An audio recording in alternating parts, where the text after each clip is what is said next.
Every one of us needs to look at the gig economy. We need to look at what business we work in or have worked in. What do we know more about in terms of a business than an average person? We're really all going to be entrepreneurs, and we need to use technology, which can allow us to do that today, to go into our own business. Only thing I'm firmly convinced of in investing is that I'm going to die. So I manage my investments to, I want to die happy, I want to die with enough money to spend, I want to die with my kids' obligations taken care of for them getting started in life, and obviously leave my family enough to go on if I die soon, not that I'm expecting to.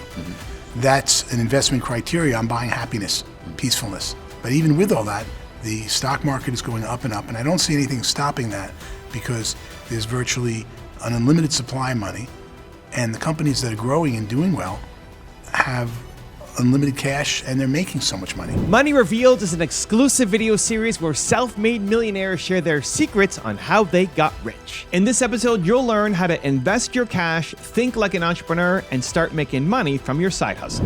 These are the lessons that they don't teach you in school about making money. And we've partnered with the series creator Jeff Hayes to bring it to you on my YouTube channel. Enjoy. All right, get ready for part 2 of my interview with Paul Zane Pilzer.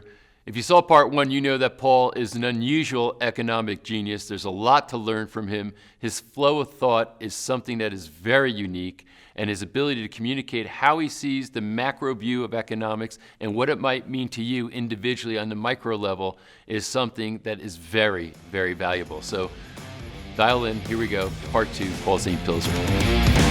All right, now I have some of these dollars that we've been talking about. I'm sitting on some cash that I would like to invest. Somebody who's got, for whatever reason, maybe their business has grown. They've got cash for any variety of reasons, and they've been very insecure as to what to do with it. Maybe I still have some in the market. Maybe my brokerage account, I left it in. Maybe I've got some real estate, or maybe I'm completely liquid. But I'm a little bit paralyzed. I don't know what to do. It's like it seems like uncertainty is everywhere, and everybody's got a different opinion. So if you're advising me, given everything that you know and understand right now, what do you recommend? Do you recommend that I go into investing in certain vehicles? I sit in cash? What would you recommend? I recommend something I've never done before, not to take a strong position in anything. I'd recommend a portfolio of debt, but I wouldn't even try to earn interest. I'd put it in the brokerage federal money market accounts. So don't even try to earn 0.25%. That's real secure money. And any fixed assets you have, for example, I invest in a lot of private equity funds. I owe millions of dollars to them. Now, they don't come get me and take it if I don't spend it, but they take what I spent already. You invest in a private equity fund typically, and you don't keep funding, you lose what you've already funded, or it gets diluted to nothing. So on one thing I say, you're investing in extremely, let's call it a 30-year portfolio, might be an extremely low interest, I mean 0.01% money. Don't try to earn the extra 0.25% or whatever it is, too risky right now. Is money going to devalue though? Do you see the dollar, if it starts, because there's more and more printed, each one's worth less, so if you're not attached to something else, it's going to... Theoretically, that is a strong force for the devaluation of U.S. currency. Right. But as we talked about earlier, the amount of money around the world that wants to come in here and buy U.S. currency, and they don't want it back, and they don't want anything for it, pumps it back up. And what we've seen is it's maintained its value or gone up, even with the U.S. leading the COVID fight. So do you think it's more the external money coming in that's pumping this up, or do you think it's the Fed intervening that's pumping this up, or a combination? Combination, but right now it's been, the Fed just really started pumping it up this year. It's been going on a long time. And as I say, the main rule of COVID investing is look at everything that's been happening, now accelerate it.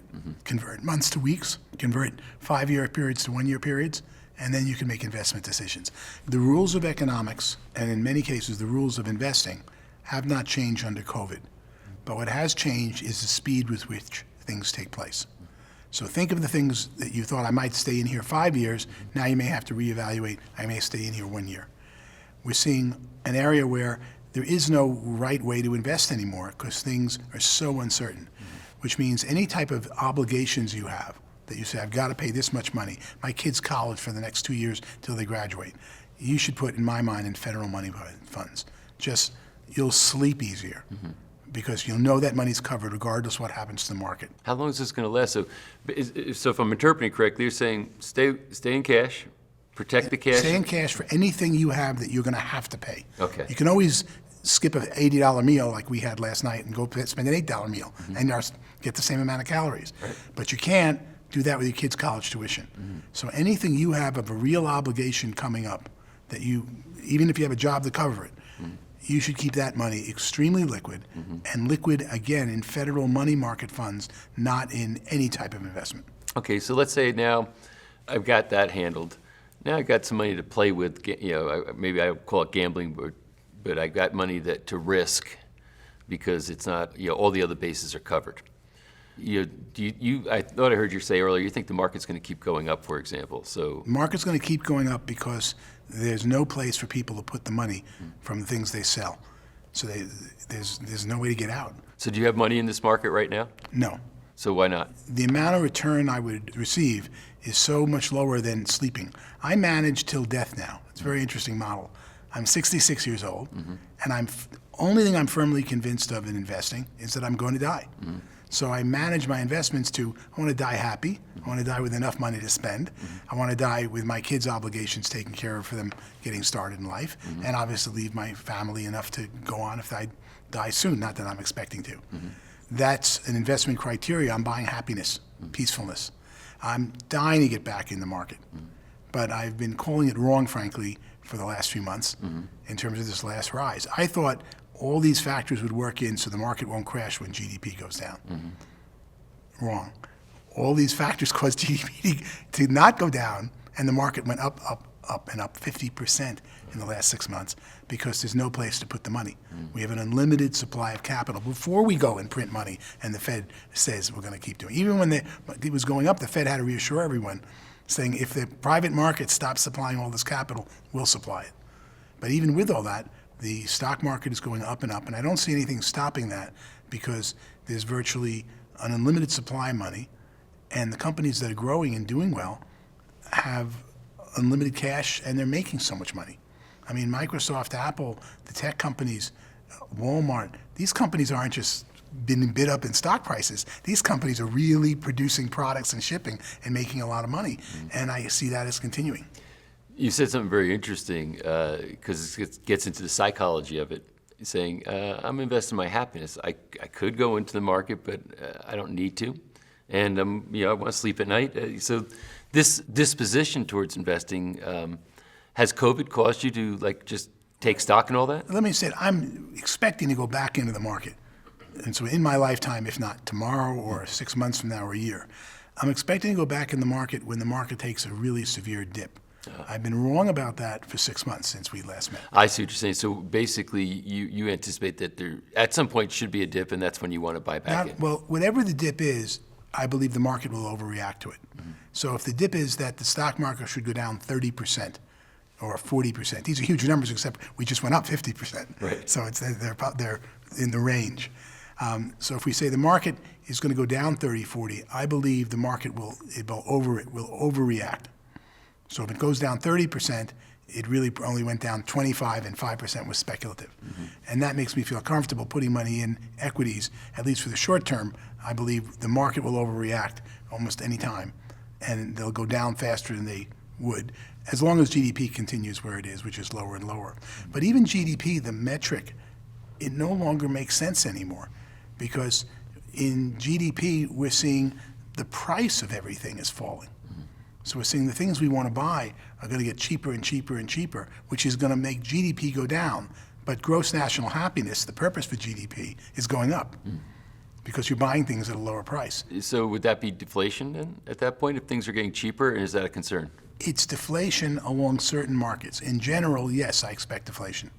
But it's deflation along this flavor versus that flavor of orange juice or anything you want to buy. It's deflation when all our car plants are still making gasoline cars, and ask anyone who has an electric car, they go, I'd never drive a gas car again. Not because it's good for the environment, it's a lot more fun to drive an electric car, and they're becoming a lot more affordable. And the best example is, we have a bunch of electric cars in our house. I happen to like small cars, so I drive a Tesla Model 3 Performance. It's very small and it's cheaper Tesla. Well, there's going to be a Model 2 next year. They're talking $25,000. You and I can remember when Teslas were $150,000, Right. $130,000. My wife's first Model X was $130,000. The next Model X was $90,000. Now they're looking at making the equivalent car she's driving now, a Y. It was $50,000. And they're about to make small ones that are really sharp for $25,000. So this gets interesting because what you're saying is our needs are satisfied at a lower price. So GDP can actually go down, but we can be just as Right. fulfilled as a The part as of a company. GDP, you have a better car to ride in that $25,000 Tesla than your $100,000 Mercedes. Right. So you're getting a better car, more enjoyment, doesn't break down, lasts forever. And not only that, when you buy an electric car like a Tesla, not to use just Tesla, it's true about, I also own a Chevy Bolt. When you buy a car like that, you have no maintenance. You have no brake pads because it puts the money, the electricity goes back into the batteries instead of brakes being hit to slow down. Once you drive one of these things, you go, why would I ever drive a gasoline car again? And before you can say that and bid the price up of electric cars, the technology of making them is dropping the price so fast. So this becomes, yeah, so as you said earlier, I think the old laws or the old rules were kind of in a different planet. And, you know, so you can't think the old way. Before all automobiles were gasoline automobiles. The price of gasoline was a major determinant about automobiles and which kind of car you buy and whether you bought a fuel-efficient car. All that, those rules are worthless today. Because say you buy an electric car and you never use gasoline, and the cost of supplying electricity, you can now buy solar panels, put them on your roof, charge batteries in your house that charge your car completely. And when we talk off the grid, we mean really off the grid. It gets your cars off the grid. And then your cars, I recently had a meeting with the CEO of our Rocky Mountain Power Company. And he's the most excited thing about going on in the power business, utility business, is electric cars. Because the new electric cars go two ways. They charge, electricity comes in that port, but they also put out electricity. So when your power goes down in your house, your neighborhood, your state, everybody's electric car can power the whole system. Right. It's absolutely amazing. Just as if your car gets dead on the highway and you call for help, your wife can show up with another Tesla, plug in the cable, this is next here, and it charges your Tesla on the road. Wow. Yeah, so we're sitting on a bunch of batteries that we can charge with the sun. But all of this changes our technology on just automobiles and changes all the rules of economics. And we start to see that each sector of the economy needs to be individually analyzed, watched, looked at, decided what's going on here. And then you've really got to pick the right investment portfolios. So you're out of the market waiting for a dip, and then before you want to go back in. Anything else you're investing in right now? Looking at real estate, looking at anything individually I control, looking at businesses that I'm active, like our family's Planet Fitness franchises, anything that I can get up in the morning and use my knowledge and apply some expertise I've learned, hopefully a little more than the guy next to me or the guy on the right or the left of me. And every one of us needs to look at the gig economy. We need to look at what business we work in or have worked in. What do we know more about in terms of a business than an average person? And then looking at the gig economy, say, can I create a gig or an industry out of this? We're really all going to be entrepreneurs. The line that Nixon once said is, or Milton Friedman said, we are all Keynesians now, which Richard Nixon repeated and went on the cover of Time magazine. We are effectively now all entrepreneurs. We all have some skills, and we need to use technology, which can allow us to do that today, to go into our own business. So you've painted some pretty vivid pictures here. And incidentally, it is interesting because I think exactly right. It's like when you're going into a market, you're investing in these kind of, call them third-party areas. You don't have control. It's like placing a bet, but if you invest, like maybe I buy a business, well, now I'm in it, I'm working, I got some expertise. You'll Now, find certain tools of the business or certain labor, certain people you need to fire aren't working out. You can make the decisions very quickly. Yeah. And so I got more control over my investment in that respect. And right now, you just can't buy the stock market.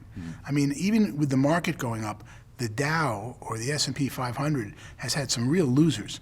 But the winners have been so strong, like Apple and Walmart, that they've covered them up. You've got to individually now pick stocks. I used to like the stock market the last 10 years because I said, look at this. I don't need some fancy investor who beats the market. I just need to buy a bond fund out of Vanguard or out of Fidelity. I'm not sure you can do that anymore because those bond funds running on autopilot are picking up a lot of dogs along with the good assets. All right. So now the new Roaring 20s Has your view or your vision for what's going to happen in the 20s changed based on what's going on right now? Talk about that. It's actually gotten stronger. I saw before COVID that starting in 2020, our economy would soar. And I called it the new roaring 20s, 2020 to 2029. I see everything I've predicted to put together that book, more so right now, and going in faster. That's the good news. And I'm very optimistic about the economy, mainly because of the amount of what I call technology gaps. That's technology we've developed. It's on the shelf, but it's not yet on the factory floor. It's every time I go in and watch a guy make pizza, I love pizza, and I watch a person instead of a robot, and they'll probably make a robot not as a shiny machine, but with hands and a face, and he'll tell nice things as he pretends he's Italian. If you're a background, they'll have Italian robots, they'll have Vietnamese robots, and they'll make the food and act out ethnically. It'll make it more fun. So, because dining out is really an experience more than it is calories. So we're seeing great new stuff, lots of people making lots of money on all this technology replacing labor. And as the economy grows, we have an unlimited labor supply called the robots. Scary part. What this is going to do in social unrest is so scary, and our government needs to stay ahead of it, starting with universal basic income and starting with figuring out what we're going to do to retrain people when, frankly, there aren't jobs to retrain them for. They're going to be looking for jobs that don't exist, and they say, we're going to train people. It's on both sides of the presidential campaign. We're going to train people for the jobs of tomorrow. Keynes was right. Only a third of the people work. There are no jobs of tomorrow for 2/3 of the people. And we have to figure out what we're going to do to keep those people happy and say, go get a PhD, go to the movies, go spend more time with your kids. And we're going to redo the algorithms of family and basic economic life, because those who are working and using machines or designing the machines are so unbelievably efficient. And we can easily produce all the food and all the shelter we need. We're now talking, I'm sitting on some boards that are looking at low-income housing. And I've said, all you have to do is just build smaller homes. If we change the zoning laws a little. In the 1930s, we used to live in 130 square feet of space per person. Wow. Today we live in 750 square feet per person. This is U.S. number. Nobody I looked at in 1930 in history ever died of too few square feet. It was not a cause of death when you died living in a smaller place.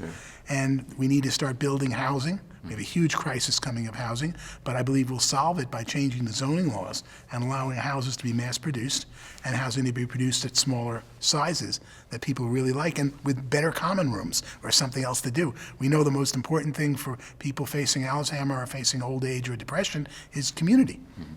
If you make them a smaller house, they got to go to the community center or whatever else they're doing more often. So I see all the tools and technology to build a really great society as we go forward. The rocky part will be the new roaring 20s. Massive opportunities for people who bet on the right tech companies and the technology changing. Really scary for what we're going to do when people lose a job and they go, where do I get the training for the new job? And we go, sir, you're 40 years old. It's not worth training you. You're way too old. Maybe 35 might be that age. We're seeing it all the way in hiring right now.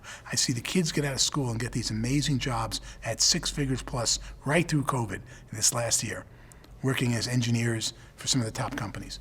But we're also seeing that when they lose their job at 30, 35, 40, and I get these calls I never got before. Professor Pilzer, how are you? How are the kids? Well, I'm not really talking about family. I called you because, frankly, I got fired after 18 years yesterday, and I don't know what I'm going to do. And I don't know what to learn. And I don't know what to tell that person either. What do you tell somebody who's getting out of high school now? Save money. Your base of capital is your freedom. You can't always assume that you're going to work. Before, you assumed if you stayed healthy, didn't mess with drugs, didn't get in trouble, there'd always be a job for you somewhere. That's no longer going to be the case, particularly in the roaring 20s, because the machines and the robots, or the people who design them, are going to take that job away from you. You need to be a robot designer, or parts of it to make it happen, or you need to do things that can't be replaced. I so applaud my daughter now studying social work. She wants to be a social worker. And there's something about a tie between two people, one young, one old, often helping someone out. It's a beautiful experience. I don't think the robot's going to take that away for a while, even though Japan is trying. Yeah. Japan has robots left and right to do all the take care of old people, but they haven't solved yet how to make them friendly and how to make the old people want those robots. Yeah, a robot with empathy, I think, is still a ways off. Yes. Yeah. So that's interesting because your response is very immediate. What should you do if you're kind of getting started right now? It's save money. So ideally, if the populace had good savings, because we look at the profile of America, there's a lot of debt, a lot of consumer debt. I forget whether you probably know the number about what the average savings is per person in the United States. Well, the market's actually bifurcated. The average savings is ridiculous.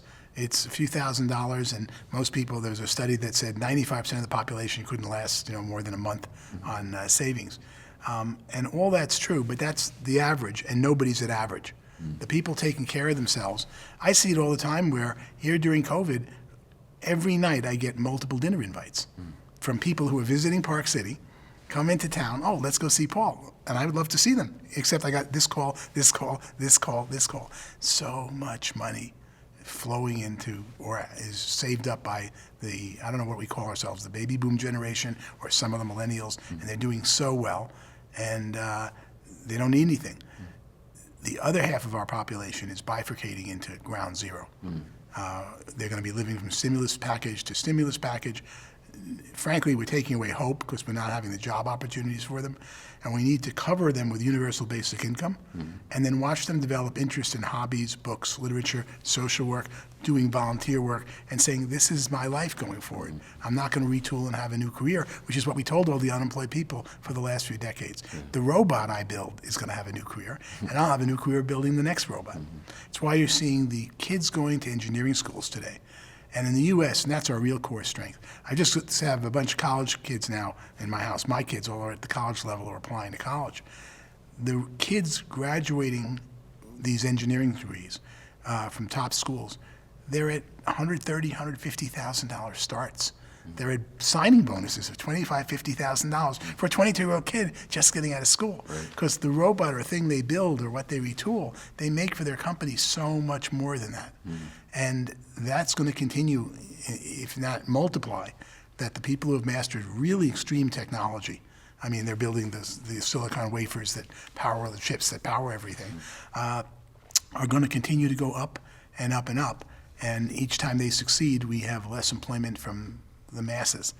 We can afford to take care of everyone because we produce so much food, shelter for so little today. It used to be 1.4 acres was necessary for a family to farm just to survive. Today, and they could put a farmhouse on it. Today, 1.4 acres is 300 residents when you build straight up. Only something else has changed. I now notice my friends who are leaving New York call me up, and a few from LA, and they go, so what are you looking for? Well, I want to come at a house in Salt Lake. I consider Utah very safe. It's the #1 state economically right now. Can I come in? Now, what's your criteria? No elevators. I said, well, you're scared of elevators? Paul, you can't sell an elevator building apartment in New York City because the rules of an elevator, I hadn't thought about this, getting in one at a time. And if you're a couple getting in two, you can have a rush on the elevator and have 45 minutes or hours at a rush hour to use your elevator to get up to your apartment building. Before, everyone wanted the high floor. Right. I mean, we all bought high-rise apartments on the beach, any place. Now with elevator rules with COVID, because COVID has made us think if it's not COVID, it could be Ebola. It could be so many other diseases that we need to retool the whole plant of what we live in or come up with different mass. I don't have answers here. I have questions. You're right. But it changes the investment. I could have had a great full building that no one wants to be in, or I could have a building that doesn't have elevators, and it's laid out that now it goes up in value because people don't want to wait on the elevator anymore. One little change like that has massive changes in the economy. I'm starting to even more wake up to the implications of COVID, because as you said, people say, oh, well, this will pass, but there could be the next one and the next one. And I think there's going to be some permanence to the dynamics. COVID, the changes coming across COVID, the most important one that's almost universal is changes that were going to happen anyway in 5 to 10 years and now going to happen in 1 or 2 years. Just watch how fast. Wow. So anything I've been saying about economy and technology for the last 40 years, boy, was I right. But COVID accelerated that. Separately, we come up with changes that we never expected. Whoever thought you'd never want to be in a high-rise building on the upper floors because you're only allowed one person or a couple in the elevator at a time. And now the values of those investments go down. I mean, so there's ripple effects. But on the other end, maybe we invent a new system that cleanses the air, that removes all viruses. We mount it on the top of every elevator cab, and now we can pack them full again. And we put those same systems inside my Planet Fitness gyms and inside other businesses. And we're looking at that now at Planet. We've got several gyms in test market for super clean air. I still remember this 10 years ago, more than 10 years ago, 2009, I went to visit gyms in China. And as I noticed, when you went from gym to gym or hotel to hotel, they advertised the clean air by their own little scale. And they bragged how clean the air was in their gym. I'm going, you don't tell that to someone in the US. They don't even think about it. Right. But we're going to come up with clean air systems that are virus proof. Yeah. It doesn't seem like we couldn't do them. They're going to have to retool some things and put some air flowing over here and air flowing over here. And we'll even have a meter that tells you how many particles are in the air that got in, so you know if it's working or not. We will solve a lot of this with technology, but the changes are going to lead for very interesting times. You want to be the first restaurant, gym, whatever, that installs these systems once we have a base for how clean the air would be. Just like we have for lighting. In retail or in gyms, they measure the lights and we measure the foot candles and say, this is what you need to work here. Well, we're now going to have that for clean air, but until we get it, it's going to be pretty scary. Wow. Well, Paul, as always, fascinating. Lots of great updates here. And also thank you for sharing personally kind of what you're doing with your own investment strategies right now. And I think we're going to have to update sometime in the future to see how these roaring 20s are unfolding relative to this reference point that in our discussion right now. But thanks so much for coming and sharing all this. It'll be my pleasure. Thank you, Patrick. One of my core values in business is simplicity. And a man who personifies that is Jeff Walker. I've learned a lot from Jeff Walker. I've applied his principles to my businesses, and man, have they worked. When you meet Jeff, you're going to see, wow, it's kind of like very simple, almost folksy type of wisdom that he delivers, but don't underestimate it. The power of the simplicity of what he teaches is extraordinary.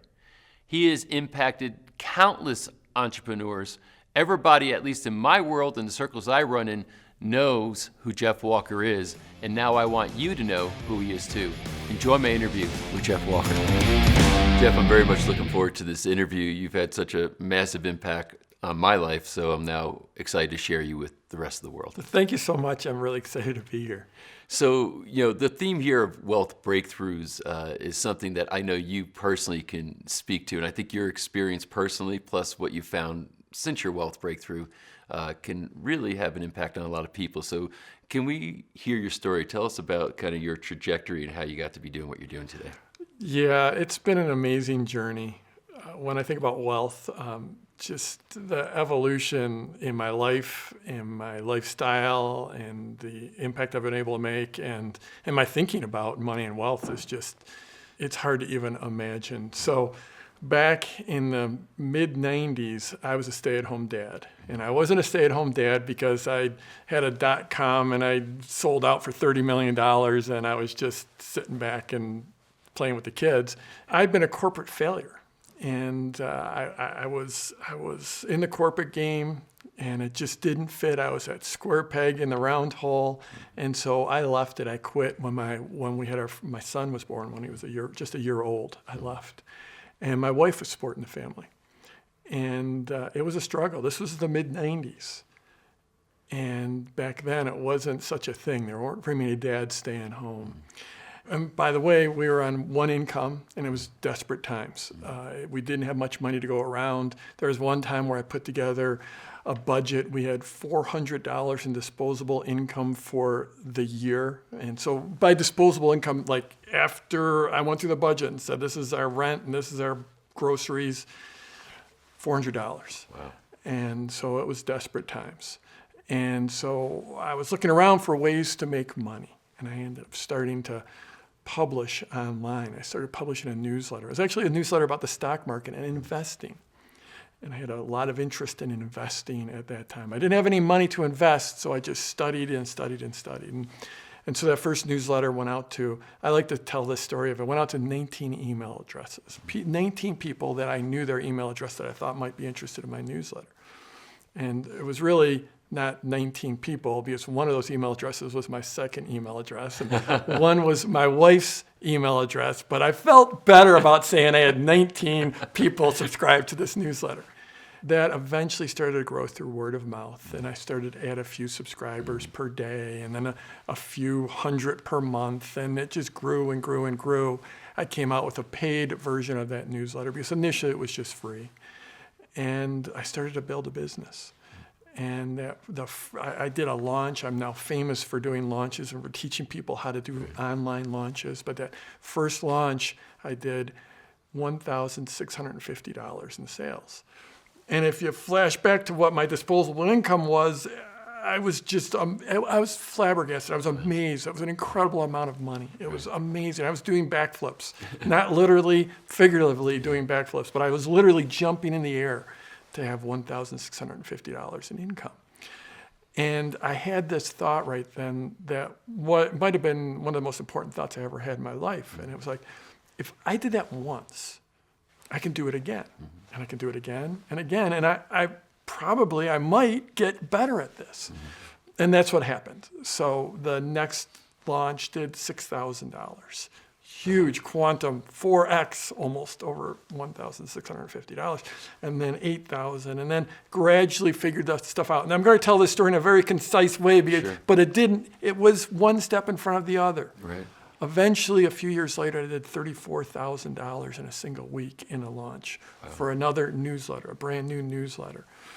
And that was the launch that brought my wife Mary home. And she was able to retire, to come home, be with the kids, help with the kids, and help me grow my business.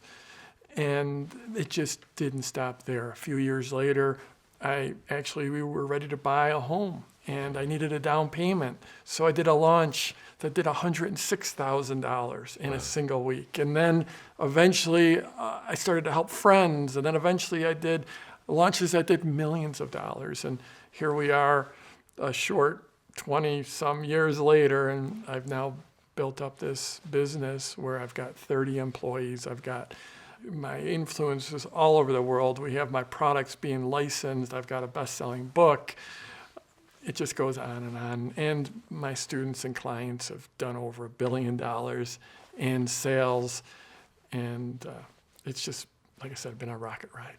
So if as you're telling the story and you're thinking back to the time that you're a stay-at-home dad, and then you sit where you are right now having this conversation, is it somewhat unimaginable to you? It is. It's absolutely. Back then, the thought that anyone would ever want to buy anything from me that I created was the furthest thing from my mind. I wasn't a marketer. I wasn't a salesperson. I just worked for a paycheck before, and not been terribly successful at that. So the idea that anyone would buy something from me was crazy. The idea that someone would want to interview me, actually, and have fancy cameras and a set, and it's just like, no. And if you would have asked anyone around me that surrounded me, they were like, well, Jeff, why would people want to interview Jeff? But here's the interesting thing. It's not like you had some guidebook or reference point. You literally started with a need, which is saying, I need to make some income, and I have an interest, basically, which I guess was the stock market. And what I find ironic is saying, I have no money to invest in the market, but I still want to study it. Maybe what I'm studying I could share, and it's worth something to somebody. But you started to figure out these launch models to be able to work from home and get this done. And you innovated this whole thing, and you literally created an industry. Because I've in my own businesses have used your work, and it's translated into millions and millions of dollars of revenue. And when I look at how you got started, it wasn't like you went to some slick Ivy League university, had a degree, you studied and analyzed the market, you saw a market need, all those kinds of business cases that you try to that feel. You're a guy that literally had $400 a year of disposable income and figured it out. Is there something special about you? I mean, how did you get that figured out? Very gradually and incrementally. I would like to say I just had this genius plan from the start, but I'm a big fan of baby steps and just moving in the direction and then course correcting. An analogy I like to use is golf. So I've done some golfing, in my life. I'm not a huge golfer, but I've done some golfing. And the thing I've noticed about golf is it's a little white ball and there's this little hole and it's a third of a mile away. Right. And it's completely improbable that you can hit this little golf ball into this hole a third of the mile. It's just ridiculous. But you can take someone who's never golfed before, their first hole ever, and they'll swing and they might miss the ball. They'll probably miss the ball. They'll probably, the first time they hit it, it'll go sideways, maybe even backwards. But you give them 10 or 12 or 13 or 14 tries, and they'll end up every time putting that ball in the hole. And it's because they gradually course correct. They hit that first one, and it's way over there, and the second one's way over there. But as they get closer, they course correct.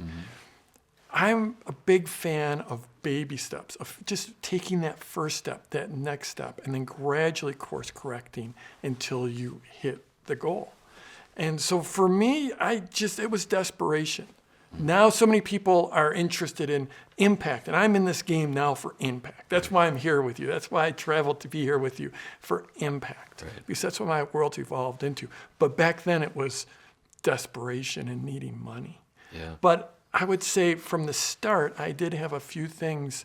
This internet, this connected world was just starting to happen. This was 1996 when I first started. And I had some instincts, I think, that served me well, because I think the world really did change with this connected world. And there's some certain words that get tossed around, like integrity and authenticity and congruence, that really, that's what business is largely about now, because everything is so transparent. People can look up your reviews instantly. They can check your social. They can see what you're really delivering to the world. And everything I've done, my entire model of business is built on honest, congruent sharing with people and building value before you ask for the sale. And that was something I think I got that from my parents, really. I think I just got that from my parents, and I carried that into business. And I didn't have anyone to tell me that's not the right way to do business, because I was just figuring it out on my own. In 1996, 1997, there was almost no one doing business online. And so I didn't have anyone to learn from. So I just stumbled into this and gradually evolved it, and here we are today. I think there are many points you made, but one of them that I think is interesting is like you don't come across as the guy that's going to get hired to be a salesperson in a corporate environment that can go out there and push a product, what have you. But a fundamental principle saying, just build some value before you even ask is literally the driver, or one of the big drivers behind what you do. And it's almost in that respect, it's almost not sales. I mean, technically, I guess it's sales, but it's not salesmanship, so to speak. Right. And that principle applied to the very first launch you did. Still applies now just as much, or no?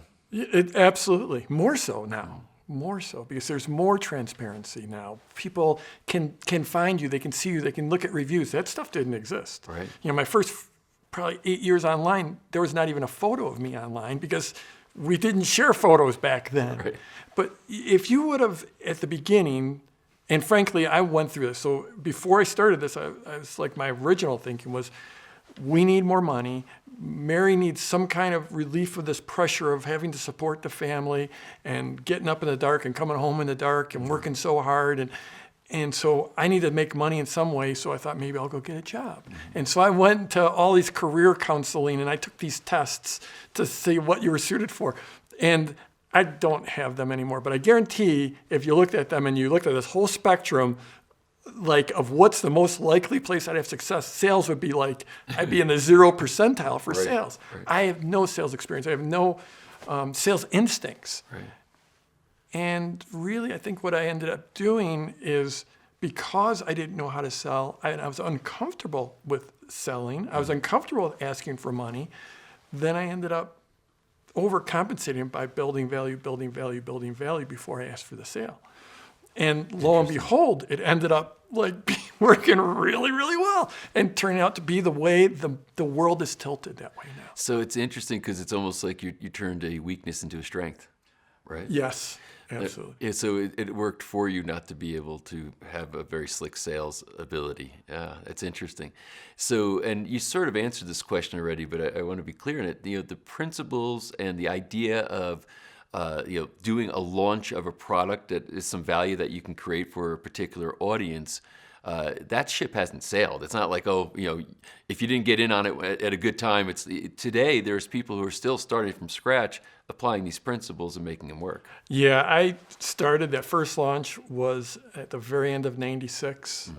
No one knew what I was doing because I just had a few, by that time, thousands of people on my email list. It grew and grew and grew. In 2001, I went to my first marketing conference. I thought everyone was doing this stuff. I shared it with a few people. I started coaching a few people through it in like 2001, 2, 3, and they had success with it. And up till then, I just thought it was working for me. I didn't know if it worked for them in other markets, like writing love letters or how to get traffic to your website. Or for airline pilots, and it started to work in other markets. So in 2005, I started teaching it, and people started having success in just about every market with any type of product you could imagine. And really, the results now are bigger than they've ever been. Just a few months ago, we had the biggest launch ever that I know of in our kind of little bootstrapped kind of businesses. That was literally in the many tens of millions of dollars. Wow. And So funk. yeah, exactly. And this isn't something that is it's fading. It seems like it's actually gaining momentum even more so now. Why do you think that is? Well, I think there's more people online. I think than there's ever been, and there's more people coming online.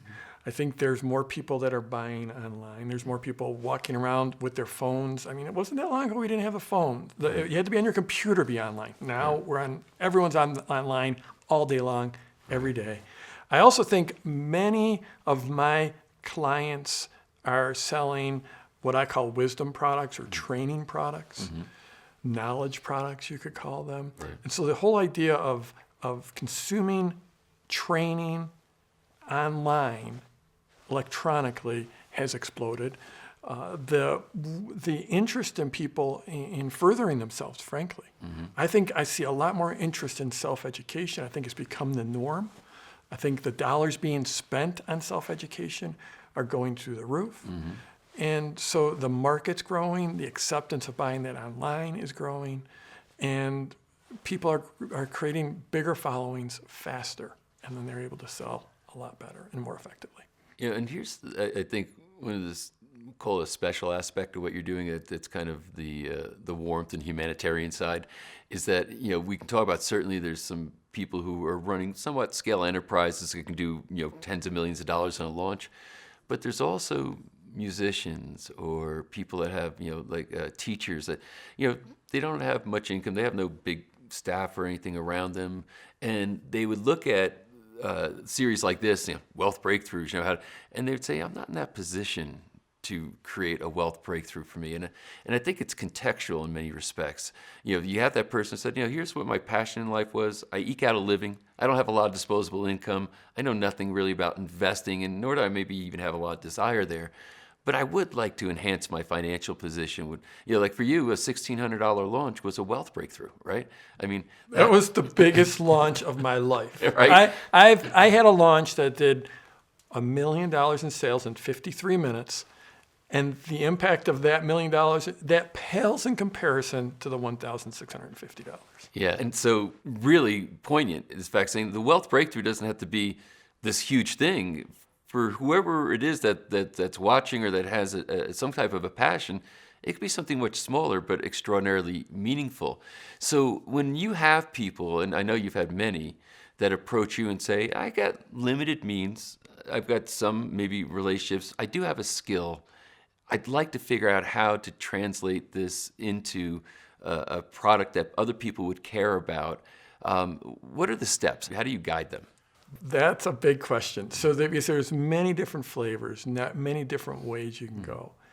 And I think that if someone's got a skill, and it's a skill that they can transfer to someone else, that they can train with someone, that they can coach someone, And especially if you've worked with a few people, even informally, you've helped a couple friends through a partnership breakup, or helped them learn how to meditate, or showed someone a few guitar chords, and you've had some success working one-on-one, then this is a tried and true path, is you go from there to small group coaching. And online, electronically, is a great way to do that. And so these days, it's so much simpler because you could literally do a live broadcast on Facebook or on Instagram. Or who knows, by the time people watch this, there's probably going to be a new channel. Right. And those tools are available for free. And so you could put together a small launch, put a small group of people, and by small, it could be 6 people, a dozen people. It could be, I would love it to be 30 people. Right. 30 or 40 people would be like the ideal number.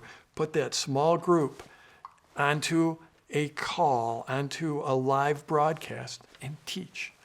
And the beautiful thing about this is it's very interactive. So part of the process is that you survey people. And first of all, the first step is you take your topic, whatever it is. If it's guitar, you split it into 5 main content areas and say, we're going to do 5 of these broadcasts. And that's what you're actually selling. Right. Then you get on the broadcast. Well, before the broadcast, you do a simple survey. And there's plenty of free survey tools out there. You can, Google's got one, SurveyMonkey's got one. You say to people, hey, this is going to be our first topic for our first call. What do I need to cover? What's your most burning question about that topic? You gather all those questions. And that's why I want you to it'd be ideal if you had 30 people go through this with you, so that you have a critical mass and you get the good questions. And then you just get on, you simply answer those questions. And then you do that 5 times for each one of those topics, and you've got yourself your first product. Right. And what you've done is you've developed a training that's tuned to what people want. Because if you are that expert meditator, or if you're the expert guitar player, you've forgotten what it's like to be a beginner. Right. We call this the curse of knowledge. You've forgotten that. But in doing this process, you're tapping back into those beginners, figuring out what they need to learn, and now you're teaching that to them. And that's how you create a great product the first time out. And then from that product is what you continue to relaunch and monetize over time and try to keep building your audience. Yeah, I literally, so my training on how to do these launches, it's called Product Launch Formula. Right. And I did this process. I had 6 people go through it. And because I wanted to have more, then I invited a bunch of friends. I let them in on a complimentary basis, so we got up to that 30. I did the training over those 5 calls. I added in 3 or 4 bonus calls because I obsess about over-delivery. That initial set of calls, then I reshot those because, again, I obsess about, I got that perfection streak, which is not a good thing for entrepreneurs, but I've got that streak. So I rebuilt it, and that product, which has now been rebuilt, I don't know many times, but it started with that one launch, that what we call a seed launch, for the 6 people. So that has now, from 6 people, we've had tens of thousands of people go through it. I've done tens of millions of dollars in sales. I put people into my events. 1,000 people come to my events from around the world. They've done over $1 billion in launches, all from starting off with a training for 6 people. You still get giddy as you talk about this. It's still just ridiculous. It's ridiculous. What the whole online world has done for bootstrapped entrepreneurs. And by bootstrapped, if people don't know what I mean, it's people that you can start with nothing. And you're not going out and you're not trying to land venture capital. You're not trying to get investors. You're just starting with what you've got with a few dollars. Right. I started this business. I went and I rented a mailbox at mailboxes, etc. And that was it was like less than $50. And that was all the money I spent for the first 6 months in business. Wow. And here we are. And this is available to anyone. So with this experience and listening to the story and the history behind it, sometimes I talk to people and they're like, I set goals and I had a vision and I wanted to, create this big wealth. And when I was 8 or 9 years old, I knew that I wanted to be wealthy. I didn't want a job. And in your case, it seems almost a little bit, the headspace was a bit different, that this is still almost to some degree shocking to you that it turned out this way. So talk to me about your reflections on the headspace for wealth generation and creating financial independence? Well, when I first started out, I did find one training product, and it was called Turn Your Computer into a Money Machine. Okay. And that sounds hopelessly cheesy now, hopelessly cheesy.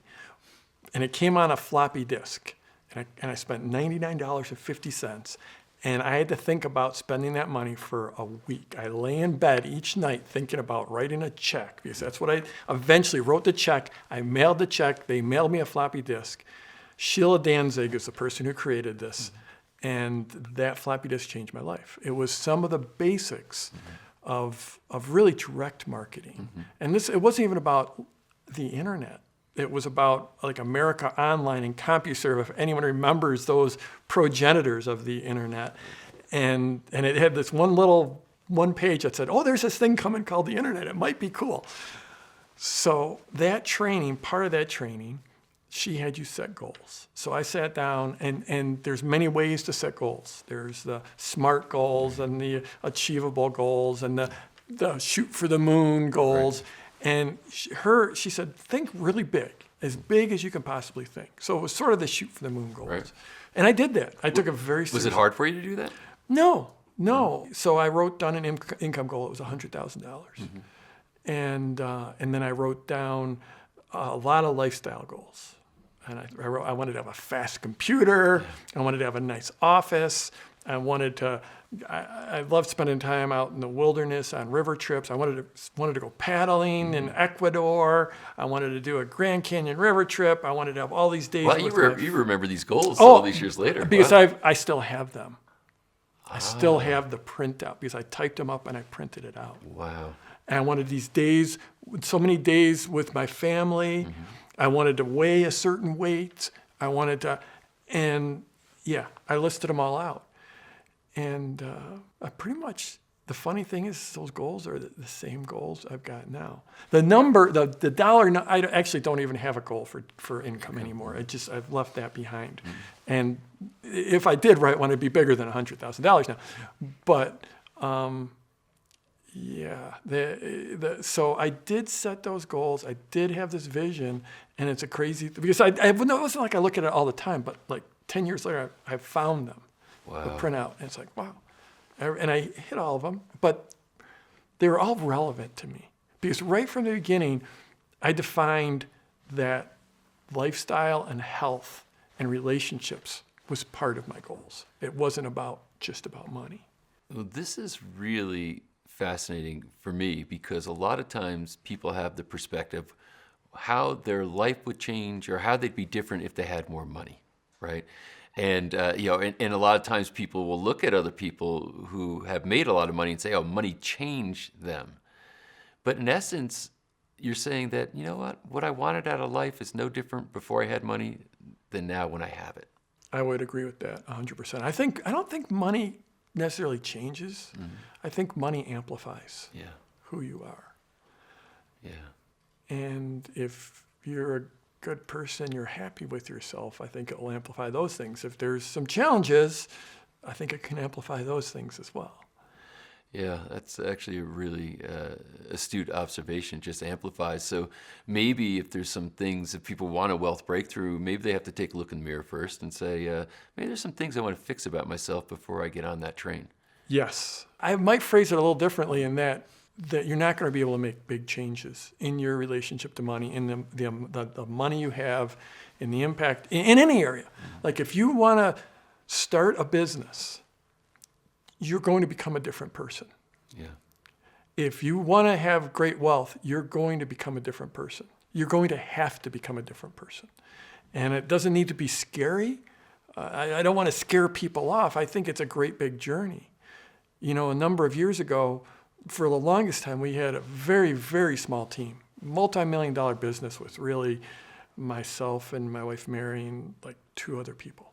And then a few years ago, I just decided our work is just too important, and we were helping too many people. And I'd actually gotten some bad advice early on in my career about don't build a team; it's just going to make your life a living hell, which I think was horrible advice to me at the time. And so worked my way through that. And I said, if I'm really going to build my impact, it's time to start building a team. And then I went and got some coaching on that. And the coaching was, you can build a team, but to build a team you want that's really going to perform and be able to serve, and you're going to have to learn to serve them, and there's going to be some personal development. There's going to be a journey for you. And I was like, bring it on, because this is going to be the most interesting learning I'm going to have, in a long time. Is learning how to be a leader and really learning how to be a servant leader. And so if you want to start a business, if you want that wealth, you know what? If you want any major change in your life, you have to show up and do the work. So you kind of anticipated a question. I don't know if what you just said is the answer, if there are other things, but I would like to know some of the big lessons or some of the highlights that you've learned along the way that you share with people now.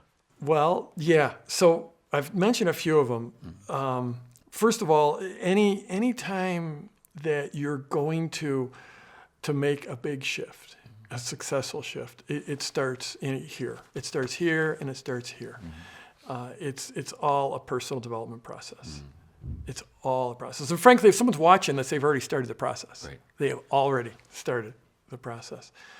And then one of the things I've noticed is that I get to hang out with a lot of really successful people. Just so many, dozens and probably hundreds of self-made millionaires, people that are doing great work, having great impact, making a great income. And what I've noticed is that they're all into personal development. Yeah. Every single one of them. I thought I was like the weirdo, because like in the mid-90s, in addition, I bought 2 programs back then. The first one was the Turn Your Computer into Money Machine, and the other one was I bought Tony Robbins' Personal Power 2 off the infomercial. And when I bought that, I was sort of embarrassed. I hid it. I went through it all, and it made an incredible impact on my life.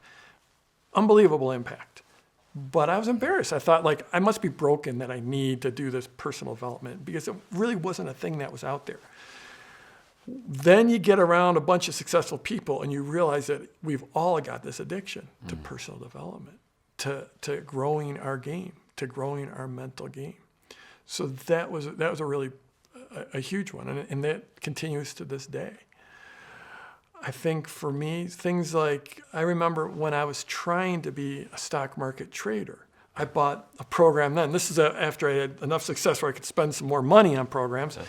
And the program talked about, nutrition and meditation. And I'm like, I just want to trade the stock market. Why is he talking about nutrition and meditation? Like, who cares about that? Tell me, like, when to buy and when to sell. Right. Well, lo and behold, now, it took me a decade to learn that taking care of your body, my friend Joe Polish likes to say, you need to treat yourself like $1 million racehorse, because, newsflash, you are the $1 million racehorse. Right. So taking care of yourself, how you eat, how you sleep, your spiritual health, your mental health. I meditate every day, yoga every day, I stretch every day. I generally get some type of activity every day. I'm aiming for 8 hours of sleep every night. Those type of things make a huge impact. So if we call this a game of creating wealth or success, how much of it is headspace versus how much of it is, the other stuff? Well, as the person who sells the other stuff, the training, the other, I'd say it's 80% the mental game, the inner game. For me, here's another one. It's been a nonstop journey of learning to think bigger. Learning to think bigger. You're still learning to think bigger now? Absolutely. It doesn't stop. How do you learn that? Well, for a long time, I would just look at other people that were a few steps further ahead than me. And so it was pretty easy for a while. I remember, I had that $100,000 goal. Right. And then I hit that within a few years. And then it was really easy to think about a double to get to $200,000. And so right when I was about $200,000, I went to a seminar. And I remember this to the day. I was at this marketing seminar. It was one of the first seminars I ever went to. And we're in the buffet line, and we're just spooning, the green beans out of the buffet line. I get to talking to the guy next to me. And we just started talking about our businesses. And he just casually mentioned that he was doing $100,000 a month. So his business is over $1 million. He was the first person I'd ever met that had a business over $1 million. And I'm like, he's spooning those green beans onto his plate, just like I'm spooning the green beans onto my plate. The thought of $1 million business hadn't even occurred to me. And really I'd already done the hard work. I got to 200,000. I mean, to go from 200,000 to $1 million is a lot easier than from 0 to even 10,000. Right. And it's like, okay, well, I guess it's doable. And then a couple of years later, I went to another seminar. And I heard there was someone there who had a product, and it was about dating. It was teaching guys how to get dates. And they said their business was doing $5 million. And just to show you how this thinking can just keep on creeping in, I'm like, there's no possible way they could be doing $5 million. It's just ridiculous that a business like ours could be doing $5 million. And in dating advice, give me a break. I don't believe it. Even though by that point, my business was at $1 million. I mean, to go from $1 million to $5 million, again, that's a lot easier than those first few steps. But it had creeped back into my thinking, this limited thinking. But then I dug behind the scenes, and yeah, they were doing $5 million, and a couple of years later, $25 million. And so again, we're talking a lot about money, just because it's an easy measure to make. It's an easy one to talk about. It's an easy scorecard. But that I just kept on looking for people that were a little further beyond.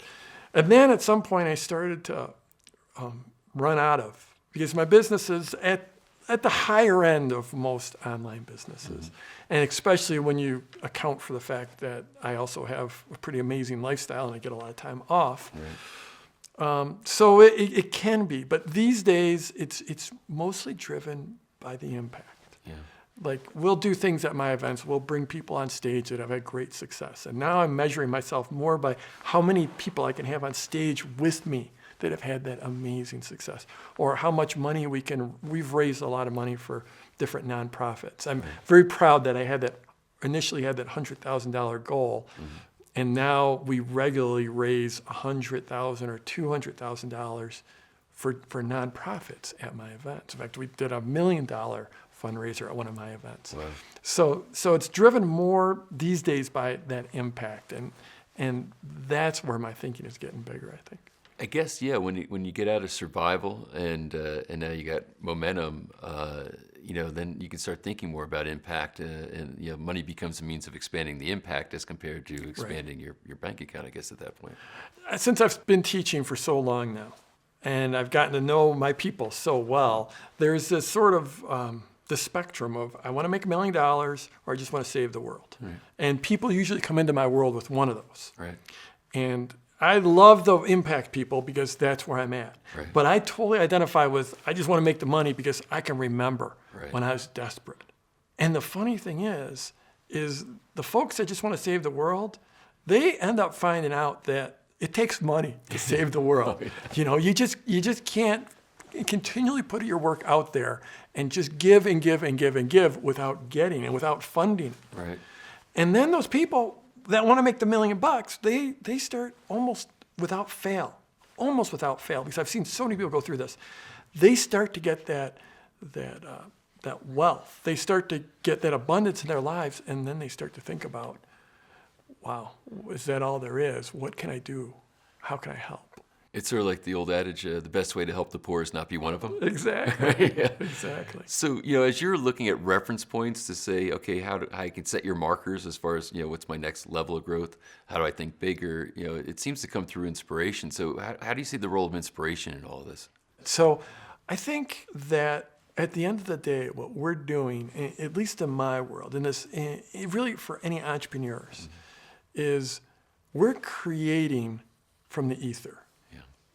We have a thought, and then we turn that thought into reality. And in that one sentence I just said, there's a lot of work, and there's a lot of sweat, and it's hard. And there's times where you doubt yourself, and there's times where you just have to muscle through. But at the end of the day, we think of something, we see it in our mind's eye, and then we create it. And at that very first moment, there's inspiration there, and there's inspiration all the way through. And you need to stay inspired. And you know what? No one stays inspired all the time. And that's where you get back to like the mental game, the inner game, taking care of yourself. For me, it is about the meditation. It's about exercise. It's about being out in the woods. It's about going for runs out in the forest. It's about getting away in wilderness trips. Those are the things that fire me up. Those things, and then just getting face-to-face with other creators and face-to-face with my people. At my events, I'm a natural introvert. Like I'm like at the cocktail party, I'm the one in the corner, and I'm just going to try to find one person I can talk to, and then just try to be as entertaining for that one person, just so they don't leave me, you know. And so I'm just going to be talking, because I'm just not a natural moving through the room. But when I get to my events, then I turn into an extrovert. I get on stage because I'm around these people, my people, that are out there changing the world. They're making a huge impact, that are building their lives, that are designing their lives, that are taking the reins of their lives and creating the life they want. And that's where I get inspiration. When you look back over your trajectory and the experiences you've had, any mistakes that you highlight, saying, "Boy, these were mistakes I made that other people can learn from"? I think for me, an easy one is that it took me too long to start building a team. Mm-hmm. We were way understaffed for way too long. So that was the number one. There was a time where I think some people might see this as a mistake, but like in this world, there are times when the sun just shines on you. You know, it's the Beatles' White Album. You know, it's just that when everything comes together. And there was a time for me in 2007, 2008, where everyone in the world was just talking about me and thought it was the moment. It was the wave was cresting, or the first huge wave was cresting. And at that time, my son was in his mid to late teens. My daughter was in her early teens. And I just said, I'm not going to travel now. That would have been the time for me to be out there on stage, speaking every month. And I said, I'm just going to pull back. I'm not going to travel. I'm sure I could have made money, a lot more money. I could have built the business faster, but that was a decision that I'm super happy with.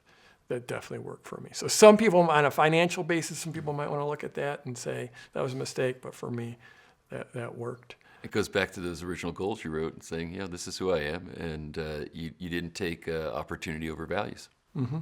Mm-hmm. The value was being with my kids more than the opportunity to make more. Yep. Really interesting. What do you think the future is going to be now? So here we are. What you do is still on fire. You obviously are still completely like animated about it. You're excited about the prospects for people doing online businesses to create financial freedom, to have wealth breakthroughs. What do you think is on the horizon? What's coming? I've been asked that question for a long time, because in this business, a lot of folks are just always moving on to the next thing. Right. And I've sort of stayed in my lane. Yeah. And my product Launch Formula, has become a brand. It's become an actual brand in a world where there were not brands. So this was arguably the first brand that existed in this online information training, certainly in the entrepreneurial training world. It's the first one to become a brand. It's now 14, 15 years old now. And all along, I've just kept on iterating it and making it better, because I am fired up about it. I'm excited about it. In the last few years, it used to be that I couldn't, in my mind, couldn't talk about impact. It was back in 2005, people they didn't want to hear about impact. They wanted to hear about money. So thankfully, that has shifted, and it's okay to talk about impact. And that's been a joy to me to share that piece. I think one of the things that it's a nonstop journey for me, a nonstop development. I just spent 8 days out doing a vision quest to figure out what my path was, including a 4-day water fast and 3 days solo out in the woods all by myself fasting. out in Montana in the it was a winter, snow on the ground. It was a crazy time to get a vision. And my vision is that this path I'm on is a pretty amazing one. So I want to keep on evolving that. And one of the things I see that a lot of entrepreneurs go and they create something really cool. And this is for the more advanced people. They create a great business, or what looks like a great business on the outside, but behind the scenes, it's a little bit of chaos there, and a little bit of internal chaos. And I think that, in fact, I know that a lot of entrepreneurs they have some brokenness inside them. Sort of like if you study behind the scenes, every rock star out there, I've read I've read a lot of autobiographies of rock stars, probably a dozen or more. And almost every one of them came out of a broken home. And that's what drove them forward. And I think many entrepreneurs came out of fundamentally damaging circumstances early in their life. And they go and they create something cool. And they create something great. And they still have that damaged 3- and 4-year-old inside them. Wow. So it didn't heal them. Exactly. So I think there's a lot of people that have had a lot of outside success, and their Instagram feed looks amazing. But I think if they healed some of that stuff inside of them, then they could create even bigger and better and more beautiful things. And for some reason, I seem to be the person who built the business and kept the marriage for 30 years and have the kids who still like to hang out with them and stayed in shape. And I don't know how I've been gifted to have this life I've got, but I've done a lot of work to get here. And I think I've got a lot to share on that to help some of those folks that have seemingly built the business and the wealth they want, but still are feeling a little bit broken inside. So given that, how do you define wealth? Call it true wealth. I think having daily joy and peace and financial abundance. My friend Dean Jackson likes to have these phrases, I know I'm being successful when. And then you answer any way you want. And so like a couple of mine are, I know I'm being successful when I know the phase of the moon. In other words, I'm outside experiencing the night sky often enough so I know what phase the moon is in. I probably lost most of our viewers at that one, but I think just the opposite. I think they said, aha. Yeah. Right? I know I'm being successful when I never have an alarm clock. The only time I use an alarm clock is on ski days and when I've got a flight to catch. So I think wealth is individual. I do think there's a financial piece. I had a situation where I could never work another day in my life, and I haven't grown my lifestyle in a huge way. It stayed pretty simple. Yes, I do fly first class, yes, but I'm still in the same home I was in 19 years ago that I did that launch to buy. Oh, you're still in the same house? Yeah. Wow. In 99, so when things were starting to happen, Okay. we got a new home, but since 99, 2000, yeah. A lot of years. Yep, something like that. Decades. So yeah, same home. I drive a Chevy pickup, because I'm going up the mountain, go skiing. I'm going out to go mountain biking. Porsche 911, it would not going to fit my mountain bike in the back of that. So for me, a key is having enough financial abundance so that I don't have to work, that I can choose to work, that being able to get outside, having a relationship with my kids where they still want to be with me and we still mountain bike together, we still ski together, having a strong marriage, being healthy, eating the food I want, being able to go to a restaurant and not look at the prices, being able to eat organic food all the time, being able to take off time. Yeah, isn't that a big part of it? Because I guess being unhealthy and stressed, but having a lot of money in the account is not the ticket. Right. There's that saying, the man or the woman with good health has 1,000 problems. The one with poor health only has one problem. Right. So if you run yourself into the ground and you're eating horribly and you're living unhealthily, but you have a great big bank account, it's all going to come crashing down. So I have to ask, because I'm fascinated by this, I'm going to circle back to it. What motivated you to go on a 4-day fast, go into Montana, for another 3 days of fast in the woods in the middle of winter? Like, what drives that? There's a very long answer to that, but it is the reinvention and the inspiration piece. So I'm going to pop back because there's that launch that did $1 million in 53 minutes. Right. That actually went on to do $3.7 million in about 34 hours. Before we closed it down, we were overwhelmed. We couldn't take any more clients. So even though sales were coming in at $100,000 an hour, we shut it down. We said, enough. We can't. We need to service our clients. Right. And so 3.7 million in 34 hours. That was in 2008. And that wasn't that long from, I just want to make $100,000 and have a nice computer. And I actually, this is going to sound strange, but it put me into a tailspin. I didn't know what my life was about because I still had those goals and I'd hit every single one of them. Right. In fact, 3.7 million is a lot more than 100. It's 37 times. And and I say 3.7, you don't get to keep all that. There are costs, but still you keep a lot of it. Yeah. And it's like, what is my life about? Was this all there is? And what am I going to do now?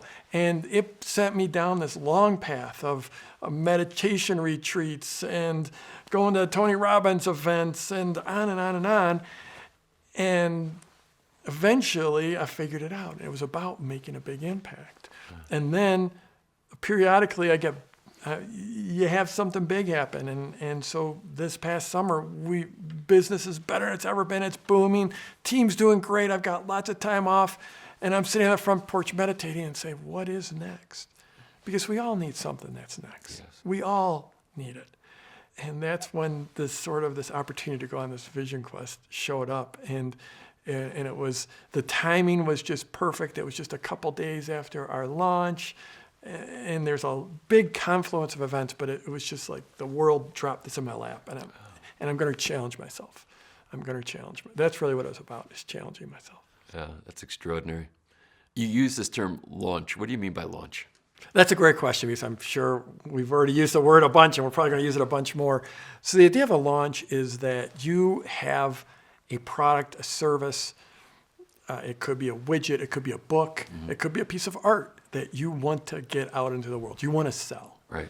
And so in the context I use it, it's this process that I've developed where you will build up to it. Similar to the way that Hollywood would build up to the release of a new film, or the gaming industry. They're doing a fantastic job these days of building up to a release of their new game. Right.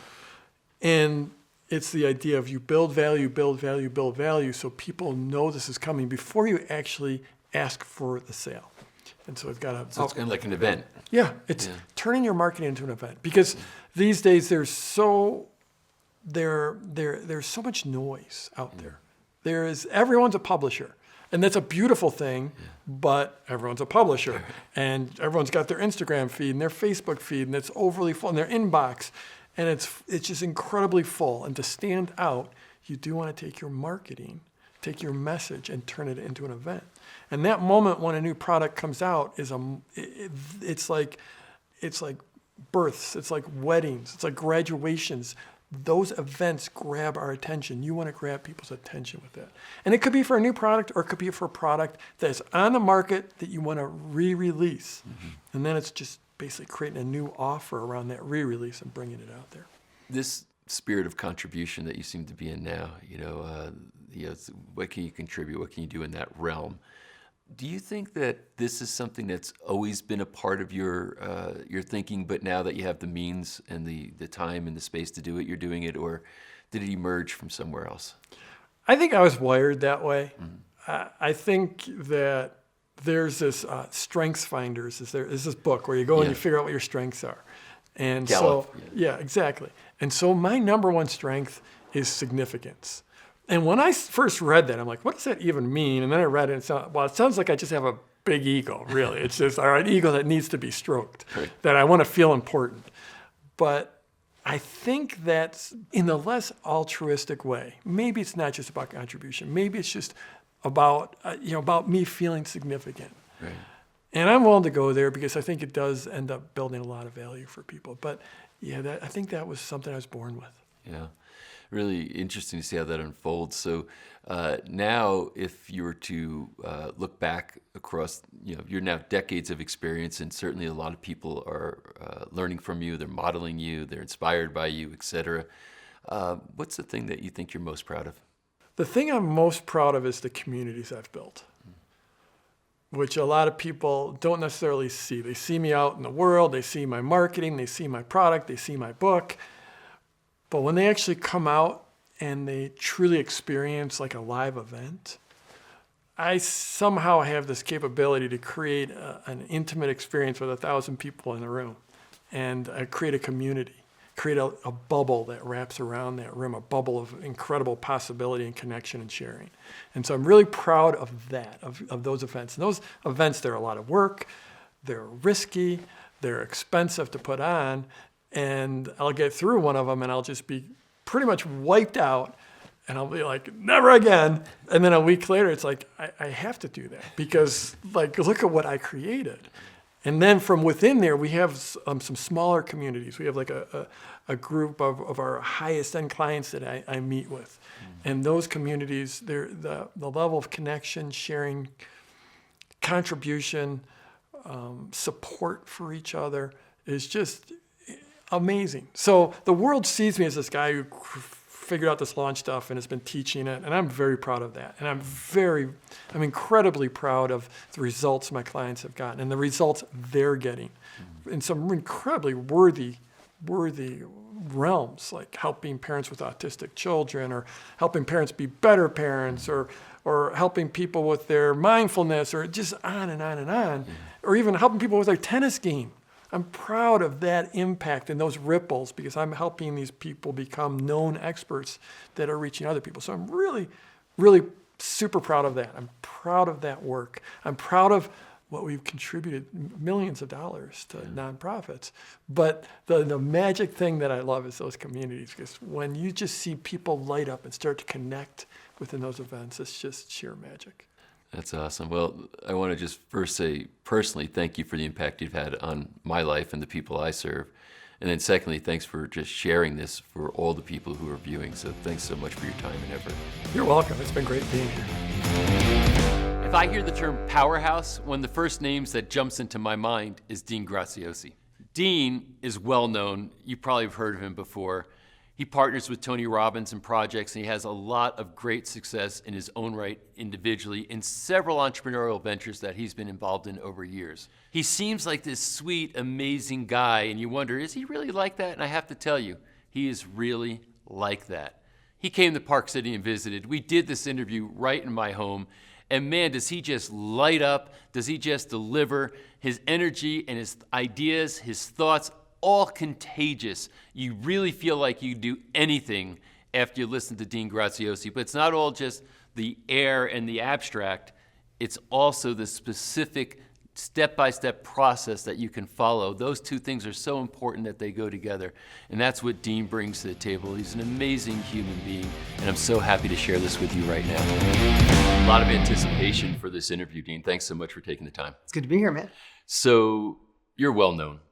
Even people in our crew were excited that you were coming when they heard you're coming for our Wealth Breakthrough interview. Tell us your story. How'd you get to be doing what you're doing?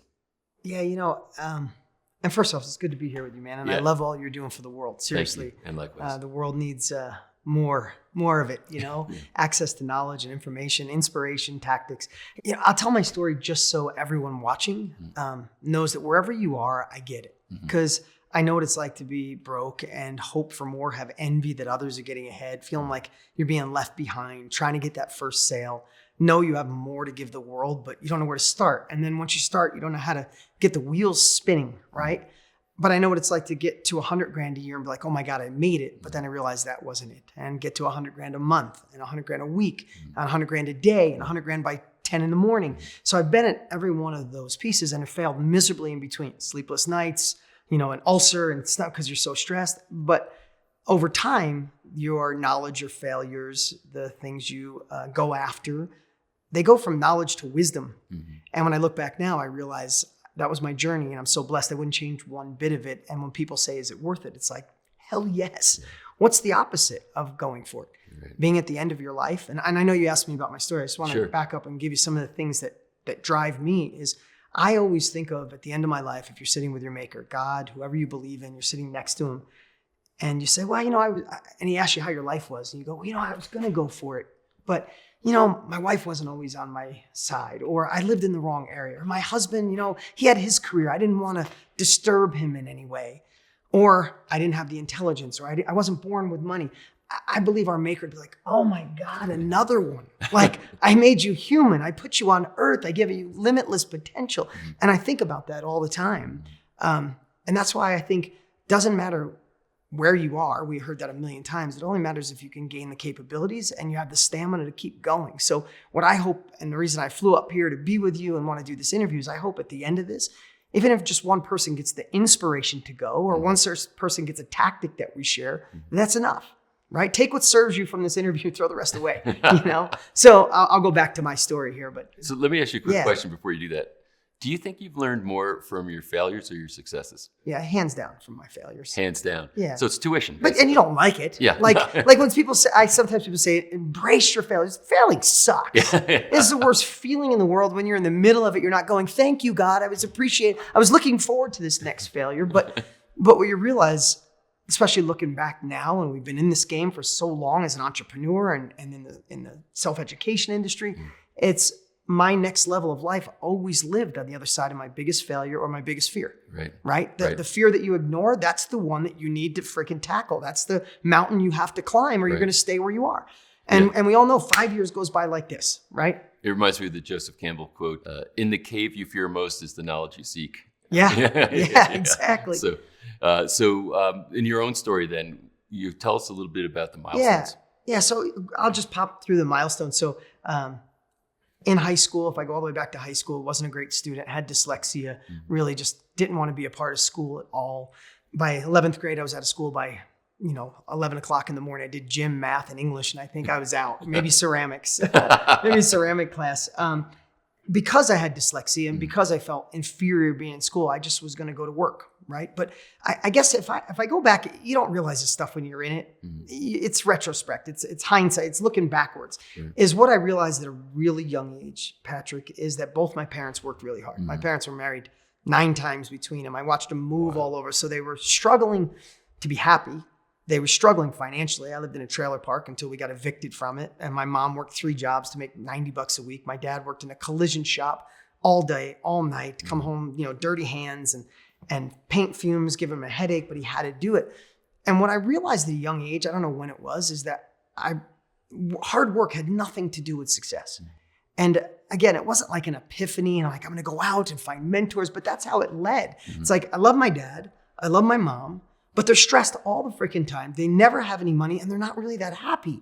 And they were looking for a relationship to make them happy now that I look back, and that wasn't doing it either because they weren't internally happy, but they couldn't find time to work on themselves because they had to worry about paying the bills. And it was a really like this epiphany at a young age. Again, I said it wasn't like the sky parted, but I realized hard work didn't do it.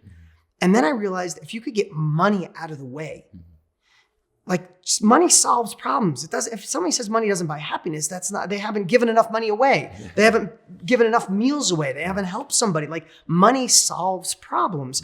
And I realized that at a young age, and I went after it. Like I was just hungry for it.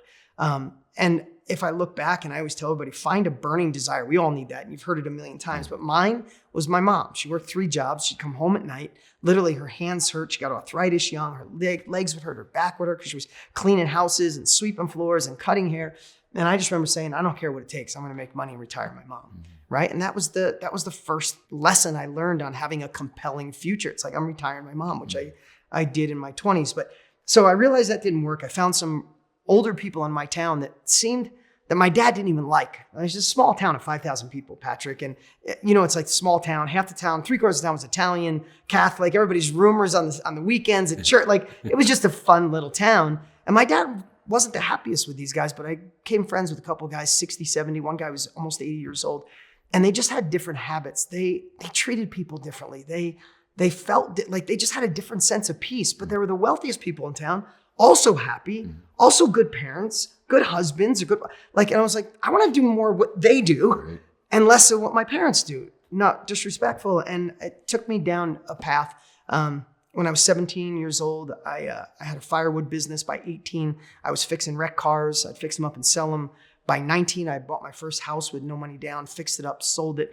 By 20, I had 22 apartmats. I had a collision shop. By 22, collision shop. By 24, I had tow truck company, auto sales company, real estate company. I had apartments. Then I started buying raw land, subdividing, and then building houses. How did you start getting in? Because these are not related things that you're talking about. Real estate and tow shops, they're not in the same category of business. Was it just circumstances that led you in those directions? I think so. Yeah. If I look back, the three guys that I told you about in my town were all in real estate. My dad was in a collision shop. So collision shop got me there. I wanted to go to real estate because I just said, wealthy people do real estate. I'm going to do that. And desperation and stupidity are a magical combination. You could think back in your own life, right? When people said, oh, you can't buy real estate with no money down, I was stupid and naive enough to go, yeah, I think other people do it. I saw a guy on TV doing it, right? And being desperate to get away from a painful situation. Both of those were such drivers that I got in my first deal. And so I want to back up a little bit. And I just want to put myself out there to really understand something. At 22 years old, I was working with my dad in his collision shop. He made me a 25% partner. All my friends at maybe 21, maybe 20, all my friends had gone off to college. One was in Miami University, dancing on tables, having a blast. My friends are all over hitting me up like, dude, come down and visit. And I'm like, at least my dad named his collision shop Paul and Dean Auto Body. And I got 25%. He probably made 50 grand a year. I was probably making 12 grand a year, but I owned a piece of this. At least I wasn't the complete, not go to college loser. Right. And I knew there was more. Me and my dad fought a lot. We did, because he had his old ways and I thought I had visionary ways, and he thought I was young and dumb, and I thought he was old and stuck in his ways, right? But my dad, long story short, he's the youngest at 12 and got beat as a young kid and never worked on that. Bipolar, up and down. He went through his fourth divorce and gave up on life. Closed the collision shop, checked himself in someplace, and they wouldn't let him out because then he got really mad and he just went away. And he said, I'm letting it all go. Go work at a factory. You're done. So imagine, no matter what age you are, at least I had that hope. So now I'm using a credit card to pay my dad's mortgage so he doesn't lose his house while he's in some place that they won't let him out. I moved all this stuff out of my dad's collision shop. I find this barn, a 100-year-old barn on the property where I was living. I put a wood stove in it. I put a compressor in it. I put the tools in it. And I'm working on people and friends' cars, changing brakes, doing motor jobs, changing oil, painting. And I'm just like, and this is the part where I wanted to get into. And it's the two voices I'm still fighting to this day inside of me. The voice that said, see, you're not that smart. You probably should have went to college. Your friends are smart. You didn't come from money. Your parents don't have money. This is where you belong. You're going to make $500, $800 a week the rest of your life. I had that voice saying we're screwed and wanting to feel depressed. But I was lucky enough to also have this other voice that would say, screw that. I don't care what everybody else does. I don't care how much. I don't care. I don't have a college degree. In fact, because I don't have a college degree, because I have dyslexia, because people think I can't, because I'm an underdog, watch everybody. I mean, even in 12th grade, my little slogan under my name was, you don't hear me now, but someday you'll hear me roar, or something like that was my quote. So I had these two voices, and some days voice would win, for lack of a better word, telling me I can't. And I'd be depressed and think I couldn't. But most days, this one was just a little bit stronger. And it was like almost a tie score. It was like 21-22, the better voice would win. So now I'm in this collision shop working on one car at a time. Part of me thinks this is pathetic. My friends, I'm embarrassed for them to come home now, because now I got envy that they all figured it out and I'm stuck. My dad comes home and he's in a terrible space. I get in the first fist fight of my life with my dad. We stopped talking because he was just really in a depressed mode. And then one day, and this is the part I want to tell you, one day I just said, if I don't make a change, like it was probably a low moment, I'm going to be my dad.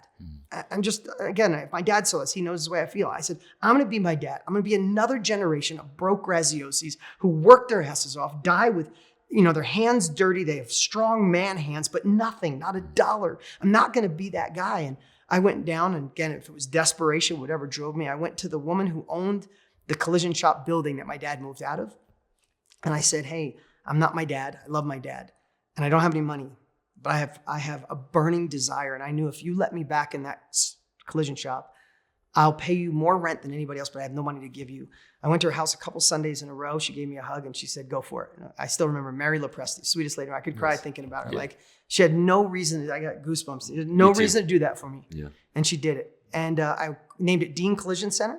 And I just went after it with pure desperations. Like, I still play, Patrick. I still play like I'm 10 points down in everything I approach. Like, I don't take anything for granted. I don't expect someone's going to give me money. I don't expect that the government is going to help it, or I'm going to get the loan at the bank, or the deal's going to go through, or the partner. I just play like I'm 10 points down. I go in that collision shop, I start working, and then I built up that collision shop. I realized little things from my older friends, that giving reciprocity, over delivering, being transparent, being authentic. I closed Enterprise Rent-A-Car, which this tiny little shop with this young kid, I get this big account, which meant two or three tow trucks and a $1 million a year account. And I started going there, and then houses and real estate and all those things I told you. And then, and I'll go really quick so we can get to some deeper stuff. But then I was about 25, 26 years old, I bought Tony Robbins' course. And it was the first time I was ever introduced to personal growth or self-education. Right. Like, I didn't read books back then. I was just grinding it out. I didn't realize, like, I had an extra 4,000 pounds on my back, the way I would stress, the way I would worry. I would never practice gratitude or never have a morning, like nothing. I would just think that stuff was foo-foo until I saw Tony one night. And I just believed everything he said on this infomercial. I bought it. I got those capabilities, and everything shifted. I mean, the way I thought shifted, the way I practiced gratitude shifted. Not overnight. I wasn't like, oh, this is perfect, but it shifted me, and it introduced me to Wayne Dyer and Dale Carnegie and Jim Rohn and Earl Nightingale and Eckhart Tolle. And then all of a sudden I'm like, oh my God, why didn't somebody, when I was young, my guidance counselor said, you're not going to school? Ooh, you can work with your dad or at the local factory. No one said, you can go down the middle road and read books, get a mentor, work for someone for free, go to a workshop, go to a mastermind. That world, like, it blew my mind that world existed. And I went headfirst in it. Within 2 years, in 1998, I filmed my first infomercial. I released my first course on helping people do what I did. My first one was how to make money with cars. And I went on TV in 1998, and I had a 20-year run. Since then, my brands and my companies have done over $1 billion. And I've been able to touch the lives of millions of people around the world. And now we're on another journey doing some great stuff. In fact, I'm partners with Tony now. So the world's a crazy place. I hope that wasn't too long. That was actually perfect. And the lessons, I think, are in the story in so many ways. One of the things that's really interesting, because people say, okay, well, Dean was picked the right horse. He got into real estate, and that's what did it. But no, there's something more fundamental than that. There is. Because of the success of the shop, right? Saying you closed. I had a kick-ass firewood business in high school. Yeah. So there's a more foundational element saying, okay, this is the key to success or having a wealth breakthrough. Now you focus your attention in firewood, auto mechanics and towing, real estate, whatever it might be. And obviously there's arguments to be made on the practicality of what industry you'll get in. But ultimately, you're going to succeed no matter where you go. Would you agree with that? Yeah, and here's what I'd say. In my 20s, if someone said, if you have a foundation for success, you anchor in success principles. So I wrote Millionaire Success Habits. It's one of the best-selling books the last couple of years because I wanted to share these. But if you told me in my 20s, Dean or Patrick, if we were sitting together in our 20s and someone said, if you anchor in a foundation for success, you guys could do whatever you want. I'd be like, this guy's drunk. Get out of my face. Give me the tool. Like, you just want the thing. Should I do Shopify? Should I start my own business? Should I get into real estate? Should I do seminars? Should I do events? Should I be a doctor, a chiropractor? Like, we all think it's the thing. It's never the thing. It's never the thing. And I think maybe you could say the same thing. As I would bet to say I thought mindset was 10% in my 20s, then 30% in my 30s. And now in my 50s, it's 95% because you can give somebody a business on how to sell $20 bills for $10. Right. And they'll come back to you in a month and go, you know what? Nobody thinks this is true. It doesn't work where I live. Nobody really likes $20 bills. I don't have time for it. My husband doesn't believe in me. It's like, oh my God, right? So I'd love to chat about, if you want, some of the things I believe are the core pieces to sustainable success, or I'll go down any road you want. Yeah, so I definitely want to talk about that. So a couple of things. First is, and what I relate to is that I had my daughter's dyslexic also. So we had to pull her out of school and homeschool her because that environment just wasn't adapted to her. Because otherwise you end up, as she did at points in time, hitting herself in the head saying, I'm stupid. I do it all the and time. she's actually, and you lose your confidence. you Without lose your confidence, you do confidence. nothing. Exactly, and the headspace starts to degenerate. Yeah. And I think she gets that from me because I think I'm mildly dyslexic, but they didn't really diagnose that back when I was in high school. So it was I understand those struggles, and there's a sense of identity that comes along with this. So two things I have an interest in. Number one, it's education, because one of the things you said is, wait a minute, I was in school, my friends went to college, I was like not even making it in high school, and it was very debilitating for me. It was. But then all of a sudden, a world opened up. It's like, the seas parted, and then all of a sudden you see, oh my God, there's an entire line of education for me that can lead me to places that even my friends couldn't get to with the education track they were taking. So maybe in a brief statement, you can talk about what you think about education right now, and because most people who are watching this, the viewer is looking, they're in that education system or went through it, and that's probably a thing that has to be corrected, course corrected in my mind. I mean, this is a topic for me that's like so near and dear to my heart, because not only was it personal, I just watched, there's a whole generation of millennials right now with angst, with debt, who are getting houses 8 years later because of their college debt and don't know what to do with their life. The education system just didn't keep up with times. It didn't evolve as fast as the world has evolved, and it's been letting people down for a long time, and now the world is realizing it. It's why I'm such an advocate of it. I'm sure you are too, because self-education, and that's the industry we talk about, saved my life. Yeah. It saved my partner Tony Robbins' life. Probably saved you if I didn't learn from other people, if I didn't know that existed. And the reason I want to be such an advocate, and the reason I love doing an interview like this, is how many people right now are listening or watching, and they don't know what to do with their life because they were only told one path, right? They were only if general knowledge, Napoleon Hill wrote in 1937, general knowledge, no matter how wide, how vast, will never lead to economic growth or money in your life. The only thing that does is specialized knowledge. And that's how we learn. That's what self-education does. It allows you to gain specialized knowledge from somebody who's already done it. If I want to know what you do, I just want to spend a weekend with you, right? I don't want to go to school for 4 years. And I'll give a prime example. My daughter's here. She came with my wife. She's probably going to be like, oh, cringy, he's talking about me. No, because she's 13. I'm just kidding. But we'll look off camera and look at her. Yeah, but here's the thing. Here's what I told her, because this is personal. It's in my house. My firstborn, love her to death. I tell her, let's just say she's really great with art and fashion. If she wanted to be an interior designer, and this is the story I've told her, I hope she doesn't go to college. Most parents are like, try to get your kids in college. I hope she doesn't go. She wants to go 1 year for fun, fine. Go goof off, and then we'll get back to life. But I said, here's the thing. You can go to school for 4 years.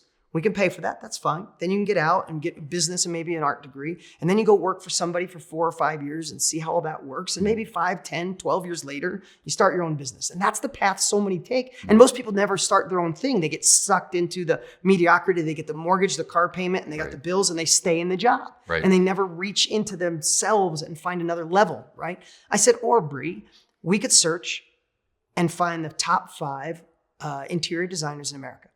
We'll look all over, we're trying to find the top 5. And together, we're going to craft the best letter in the world and say that you're going to go work for her or him for a year for free, and you'll be the best employee they ever had in their life. I said, if we send it to 5, we're going to get 1.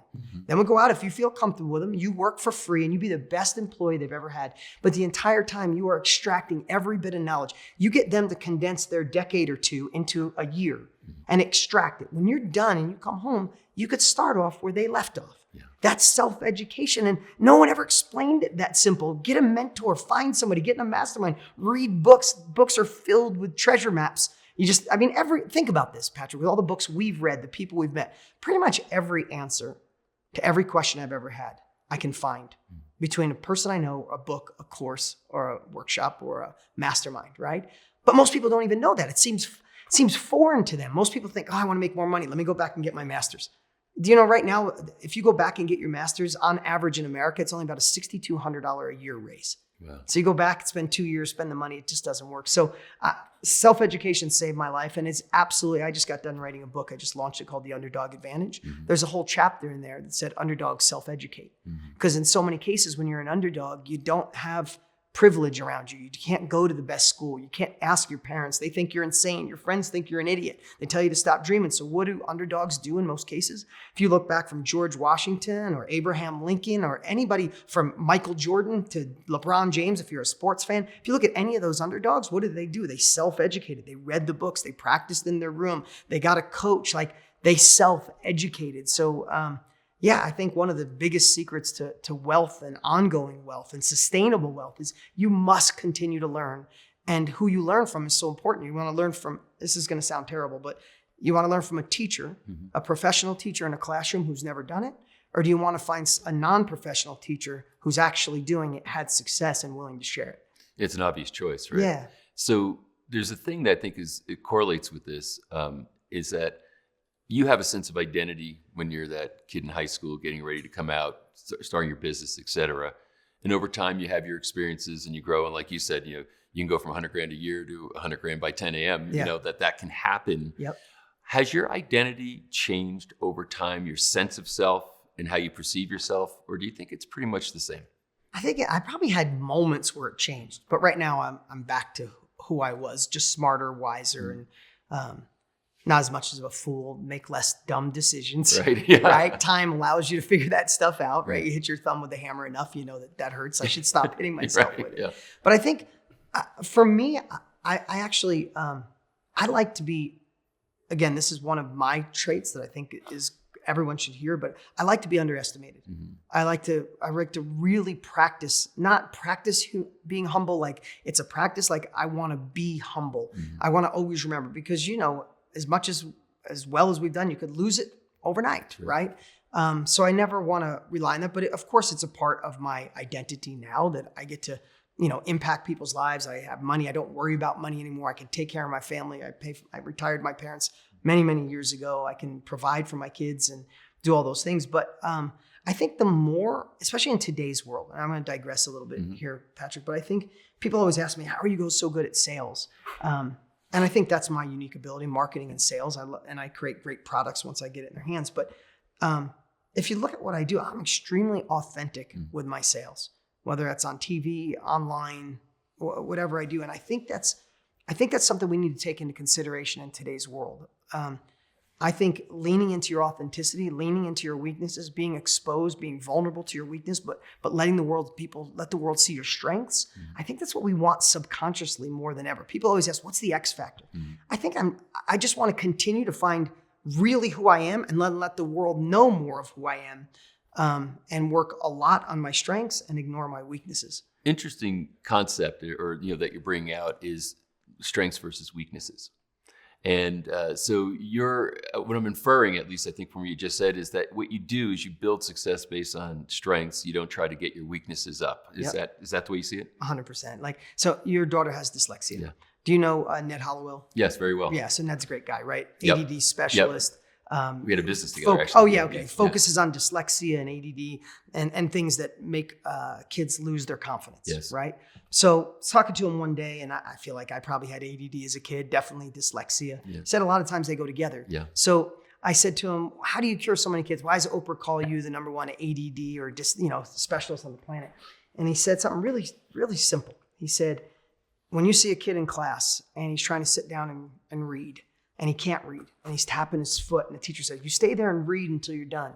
And all of a sudden, he called him Johnny. All of a sudden, Johnny can't read, and Johnny gets up and starts running around. Not only does he have ADD, he's got ADHD, he's hyper, right? And then they medicate and they push, and all that does is knock that confidence down more and more and pull that kid he goes inside, and then there's no way to get to him. He said, what most people don't realize, the cure for ADD, the cure for dyslexia is not to point out the kid's weaknesses. What I do is I get with the teachers, I get with his family, and I get with his siblings, and I say, what's Johnny good at? Johnny's good at math. He's just kind of bad at everything else. Okay, we're going to focus on math, and we're going to make Johnny so good at math that we're going to get his confidence back, because he's going to get A's in math. He's going to feel good about himself. And guess what? When Johnny gets A's in math and people start patting him on the back and his confidence goes up, we're going to fast forward and he's going to be sitting down reading that book. Like I get goosebumps talking about it, because it's so simple in this world. I remember Mrs. Thompson, like it was yesterday, calling me stupid. Just sound it out. I'm like, I'm trying to sound it out. I can't. And I'd go home and cry in 7th grade, and I'd feel really bad about myself. I'm not blaming Miss Thompson. That's probably how she was brought up. The whole point is those little nuances, we need to do that for ourselves, because no one's going to say, let me identify what you're good at, Patrick. Let's help you. We got to look inside and go, stop looking at the stuff I'm weak at. Stop saying I'm not far enough ahead in my life. I should have done more. I missed that opportunity. All those things, we could say that forever, but it serves us nothing. It serves no bigger purpose. That's right. Because at the end of the day, kind of leading back and forth. I believe we should ignore our weaknesses. I still suck at reading, and I'm a multiple New York Times bestselling author. I just released my 6th book. I can't even write a sentence without 14 words being lit up, and I can't even, word check can't even fix them sometimes. They're so far off. And I just put like amazing in there instead of some elaborate word, right? So we have to ignore our weaknesses, I believe, and all of me. It's what helped me. And then find out what we're good at and get so good that they cover all the rest. And someday, if it's not now, you pay someone to do all the things you're weak at, and you stay in that core competency, in that unique ability. And I think there's a bigger byproduct, Patrick. And you said something really cool, and I wouldn't have any doubts with you about pulling your daughter out, because nothing happens in life without confidence. That's right. If you think of the people we know that their confidence is just a little bit down, they play small their entire life. You don't close the deal. You don't start the company. You don't get the girl. You don't get the guy. You don't get the partner to give you the money. The bank doesn't give you the money. People, when your confidence is down even 5%, it doesn't work. And here's something if nothing else can shock you into not working on your weaknesses. How do you feel when you work on your weaknesses?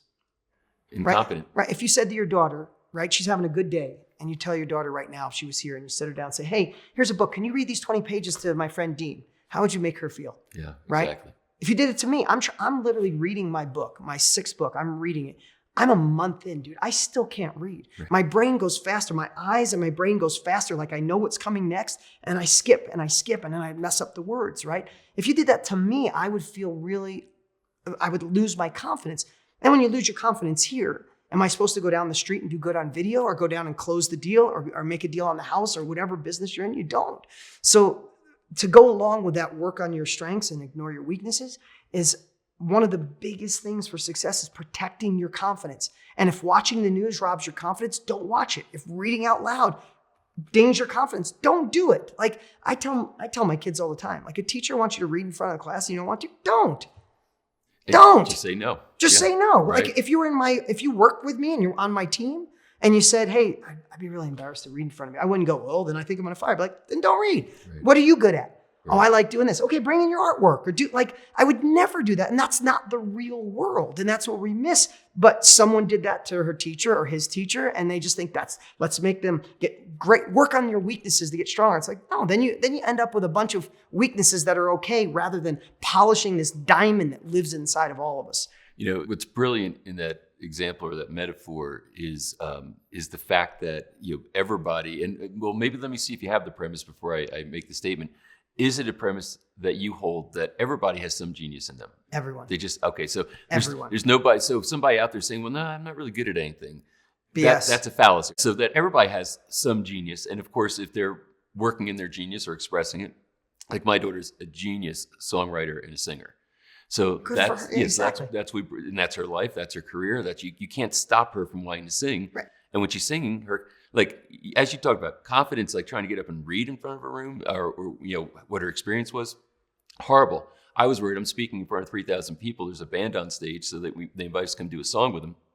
And I'm like, I want to bring her out on the stage, get her used to it. It's 3,000 people, no problem. Walked right out, had all the confidence. She was in the her world. unique ability, right? She was in her core competency. Exactly. So it shows up everywhere. So to me, what's fascinating, and what speaks to what you're talking about as an example, is that it becomes critical then to find out what is that unique ability, what is that genius that you have, and uncovering that. I'll never forget when I was sitting with Hollowell once in his office and we were working on this business, and he's talking about ADD. And I finally looked up at him at one point. I said, Ned, based on what you're describing, I think I might be ADD. He goes, you're totally ADD. It's like, you didn't know? And he said something so profound that was so true for me. He said, somebody with ADD could spend 10 years trying to turn a weakness into a strength. They just keep, and I'm looking at myself saying, that was probably most of the pain in my life. Yeah. Trying to get good at things that were weaknesses for me. And that set me free.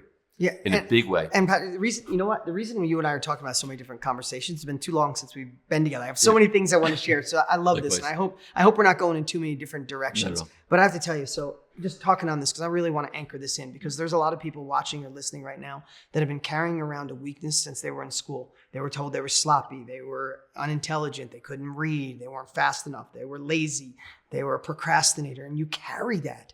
And it's like 4,000 pounds that you got to push off, right? So I'm doing a small mastermind maybe 10 years ago. 10 people in the room, and I'm going around the room and saying, what's the biggest thing holding you back? Why haven't you had a breakthrough? Oh, it's this. And I get to this guy, Tom. I remember Tom, probably 68 years old. And this was in real estate. And Tom had already done 4 deals at the time, probably made 15 grand a deal, whatever. Let's just say he's at $60,000 in profit. Amazing. He retired, was sick of being retired. He wanted to do it. So I get around to Tom and I said, why aren't you going faster, Tom? Why don't you go to the next level? He's like, you know what? I'm not doing another deal until I get organized. He's like, I'm the sloppiest person in the world. I could clean my car and it's a disaster. I go home, my home office, and there's bills stacked all over. He's like, I'm a mess. I need to go to, and this was 10 years, I need to go to Office Max. I need to get a filing cabinet. I need to label everything. And I need to start a system and a process. And I said, Tom, how old are you? He said, 68. I said, can I be honest with you? You're going to be a slob till the day you die. And who gives? And he looked at me like I was being rude at first. And I said, Tom, listen to me. There's a bunch of people in this room younger than you. They haven't done 4 deals yet.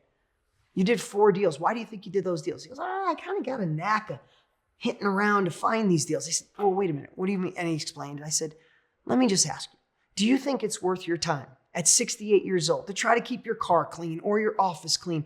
What if you just did 1 extra deal a year? You found that sniffing around method that you have? What if you did 1 extra deal a year and you got better at that and you fine-tuned? I said, how's it feel when you get made that money? How's it feel when you sold the house? He goes, oh, everybody said I couldn't. It felt amazing. He was lit up. And then I talk him about being organized, and he'd literally shrink. Shoulders would shrink, face would go. He looked 10 years difference in age when he talked about doing the thing he was good at or doing a thing he wasn't. And I said, Tom, what if you just had a different point? What if, I said, did teachers tell you that? He goes, yeah. He goes, truthfully, my wife tells me that all the time. He said, great lady, she just tells me all the time. I said, what if you just admitted you were a slob?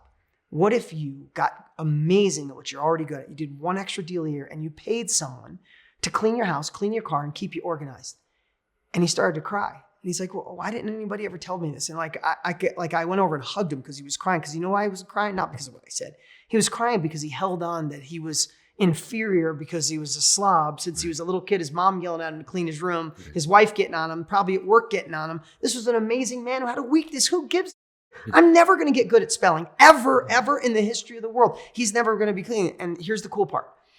He called me, he got a hold of our office, got my email, sent me this long email about 6 months later, went home and just told his wife the whole thing. She felt so bad that she was on him like that. She said, why don't we make a deal? She quit being a teacher and she went partners with him and kept him organized because she was an organized teacher. And he goes, she does the organization, I do the deals. And he was on fire. And not that, I was just glad he was there in that room because he would have held that to the day he died. That's right. Right? And that's interesting because these are the pieces of identity thing that you might hold on. I suck because I can't X. Yeah. And then as a result, it's like, it inhibits. How can you try to express fully? So then if we talk about, let me ask this first. Yeah. What's your definition of success? Oh man, that's probably changed all through the years. And that's interesting because you saw it probably some way before and you're seeing it differently now. So maybe you can speak to that. At 24 years old, when I finally started making a little money, success was that on a Thursday, I could jump on a plane, fly to Miami, go to a club, get bottle service, and dance on a table till 3 o'clock in the morning. That is so far. I would die if I did that today, right? But I thought I was successful. I was the broke kid from a small town. Now I'm in Miami. It's amazing. The energy's good. I'm alive. That was success. It was also taking care of my mom. There was, I'm exaggerating, not really, but there was other things that were successful. I believe success, identifying what success means, and it was a really great question. It's one of the most important things. I just did a New Year's Day training. I started with that. I said 2 things I think are the most important questions to start.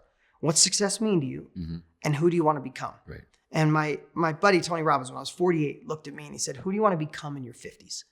And I never had it. No one, all this time in this space, no one had ever asked me who I wanted to become. I thought about what I wanted to accomplish, how I wanted to evolve, but who do I want to become? And I started thinking, what kind of man do I want to be? What kind of father do I want to be in my 50s? What kind of husband do I want to be? I'm going to be a father again. Who do I want to be? And when I started crafting that, it helped me align what success really means to me. Mm-hmm. So at this phase of my life, success means to me that my kids are with me exactly half the time. So success to me at 3 o'clock when they come out of school, my truck's parked there to pick them up no matter what, or my car is parked there. There's not $1 billion deal that could stop me from picking up my kids. Mm. There's not $1 billion deal that could take me away of not having them with me and being there with them and being present and playing life and games and doing fun stuff. And, because they're not going to be here forever. Also being a better version of me to be a better husband. That's success to me. having a great team, my office. I got 60, 70 people, they're an amazing team in the world and making an impact on the world. That's where I'm at. And pretty much if it falls outside of that, I'm not really interested. I'm not. Like, I don't go to fancy parties. I don't do the cool stuff anymore. Right. I love coming home. Like, so, but it doesn't mean that that's for everybody. Success means to me that I'm in control of my time, how I'm as a father, as a husband, as a leader, and do an impact. I don't want anybody telling me what to do. And when I even think that I could lose that, I would chew through your fireplace, right? But I continue to create what success means, like a beacon of light, right? This is one thing I'll share with everybody, what everybody does wrong. You can ask somebody what success means, they tell you, and they don't think about it for another 3 months. When I think about what success means to me, no one's going to take away the father, the husband, the leader, and the impact I'm going to make. No one's going to take away that from me. But I need to look at it every day, Patrick. So when I get up and I still fight, people say, you got enough money, you could quit forever. I still fight like I'm broke. I still fight like the underdog. I still fight like I'm 10. Why do you think that is? Why are you still fighting like that? Because I don't ever, like I know what success means to me.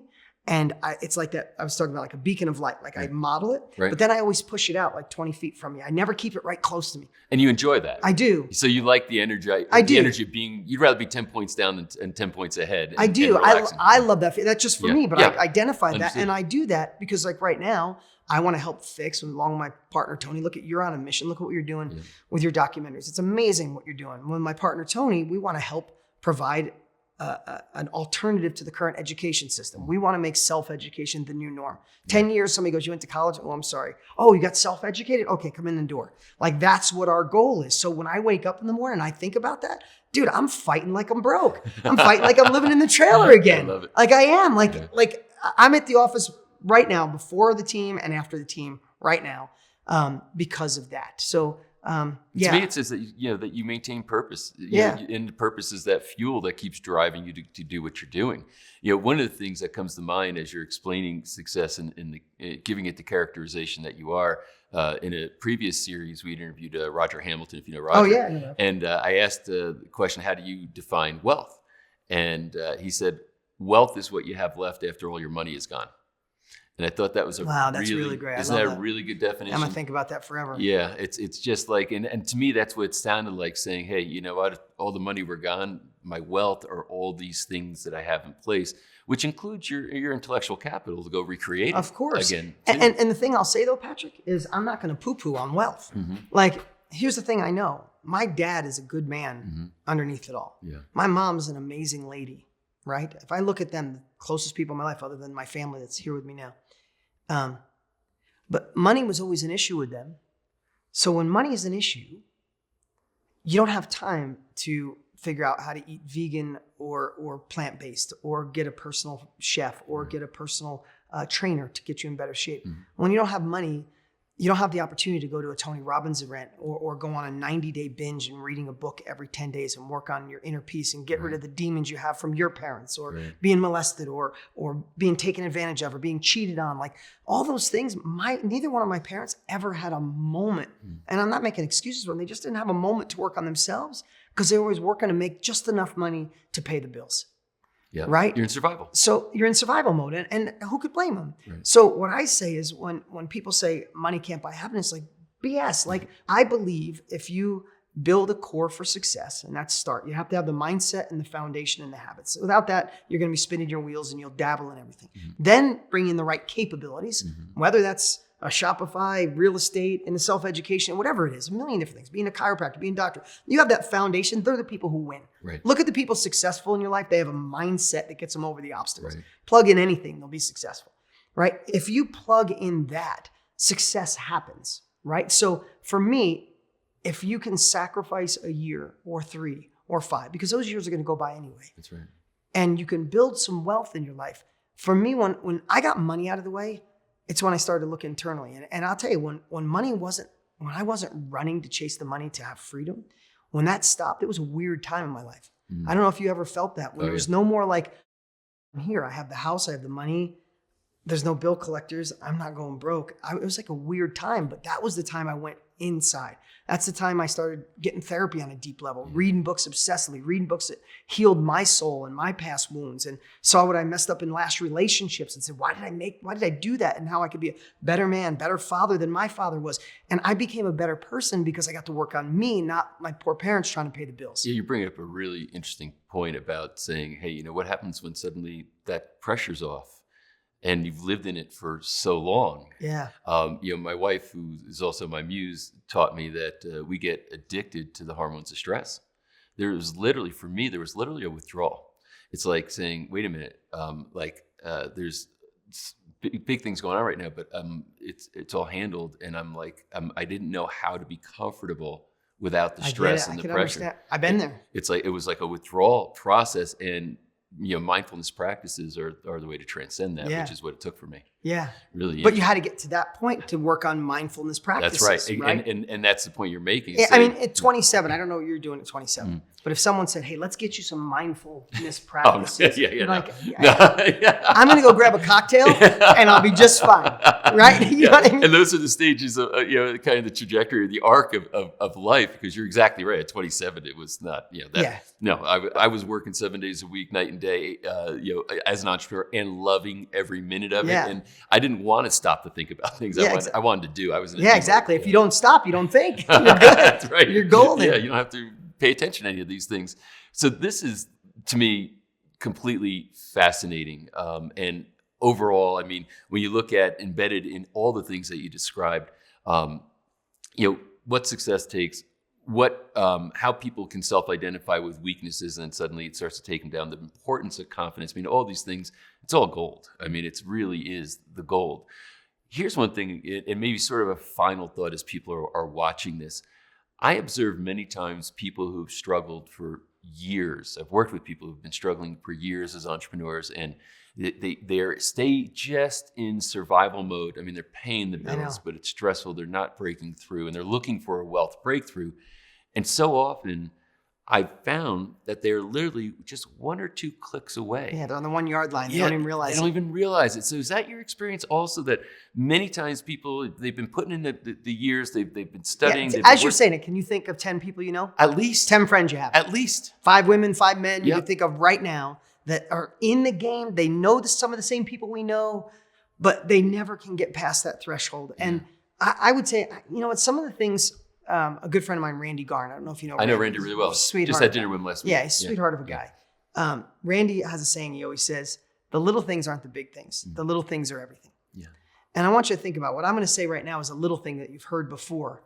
But what I notice in all of them, the one thing I have in common is they'll have a story. And the story is about the size of the income they can have. Right? So I don't know about you, but I had limiting stories, right? We all have, right? The voice of saying, you don't have education, you didn't come from it takes money to make money. But then I found a new story. It says, no, I could start my own collision center. And then you get a breakthrough that my collision center is going and I'm doing $500,000 in sales and I'm making $100,000 a year. It's like, oh my God. But when you get there, if you keep that story, it's not enough to get you to $1 million. Right. And yes, you need the tactics, you need the capabilities, you need a new way of thinking. The business that got you out of Egypt and the business philosophies is not the same one that takes you to the promised land, right? We got to evolve all our thinking. You have to self-educate. So many people think they go to school for 5, 6, 7 years. That's it for the rest of their life. You got to educate nonstop, right? But what I notice is a lot of them that are stuck will have a story that's actually keeping them stuck there. And that can sound pretty foo-foo. And like, oh, I've heard that before, but next time, and I'm obsessed with this because I'll have people say, "Damn, Dean, now you're in." Tony and I launched a business. We did the biggest launch in internet history. Yeah, it's become a legend movement. already. Yeah, it's become a movement. People are like, how did you jump into that and do it? Because I carried with me all the capabilities. I changed the new story. I just want to tell you my story for the education system is within 20 years. Tony Robbins and I will create an alternative to the traditional education system and we'll make them evolve. Instead of I'm not trying to put them out of business. They'll go, oh, damn, these guys are taking our business. They'll evolve. Yeah. And secondly, we'll make self-education the new norm where people, when they're getting interviewed, they'll say, okay, who did you self-educate with? Who did you mentor under? What workshop did you go to? Oh, I went through this. Oh, great. Come on in. Yeah. Right? That's my goal. So I have a new story that's massive and it's Patrick, it's literally pulling me out of bed in the morning. Right. Now, if I had a story that said, dude, you're lucky you got here. You had dyslexia, you didn't go to school, your brand has done all that, you got this big house, you got money. Dude, you should like be careful. You don't want to lose it. If I kept that story, there's no way I would have done that, right? So I had to upgrade my story. And people right now might be listening, go, oh, yeah, this is what rich people say. It's not. I wish someone would have shaken me at a younger age. I'd be so much further ahead and say, the story you're telling yourself, let me hear it. Come on, give it to me right now. And you think it's empowering, but then when you dissect it, you go, ooh, that's why I'm stuck. You need a new story. Upgrade your story, upgrade your life. So what's interesting is that, and you can see the purpose in it. And, so I feel the vision of how you're understanding self-education. And literally one of the things that's preventing a breakthrough in humanity is a very old, antiquated system of educating people, which is literally counterproductive to them expressing their genius in a world that's so full of wealth and resources that old factory style education is no longer necessary. I mean, just think, what if your daughter didn't have you guys as parents? Yeah. Right? What if she had a parent, not bad, loves her to death, but was so ingrained in traditional? You're an entrepreneur, you're a visionary, you work on yourself on a deep level. I love hearing great stories about you. I do. Like, you touch a lot of people's lives in such a great way, dude. I mean it. But you're heart-centered, you and your wife, so you recognize that and you did it. But just think, what if you forced your daughter and said, get to school, get good grades, you're going to get grounded. Where would she be?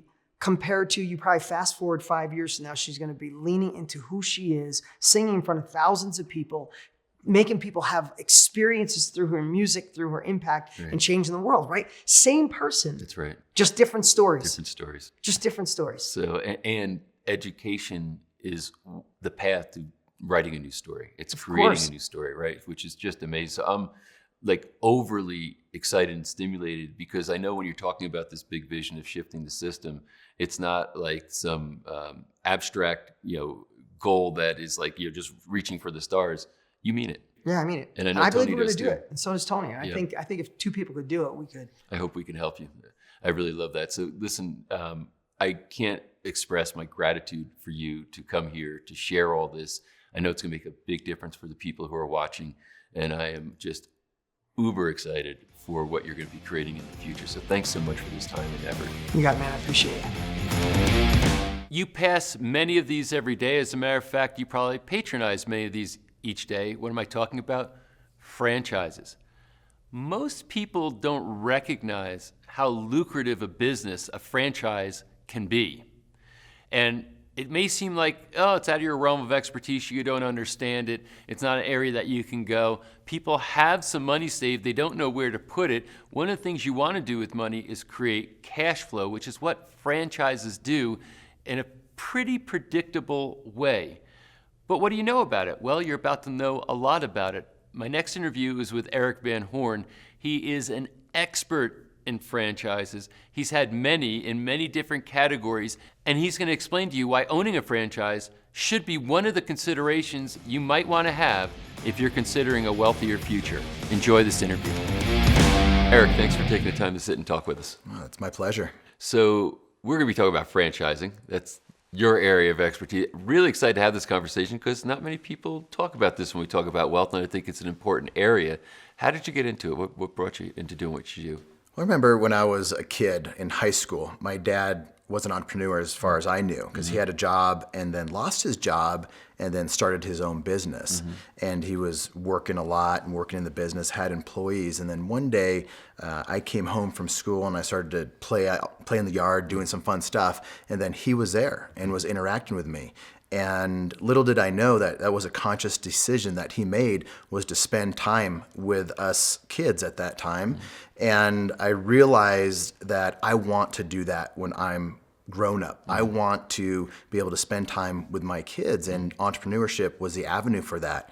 I didn't realize it was going to be franchising until years later. So I had graduated from college. What did you study in school?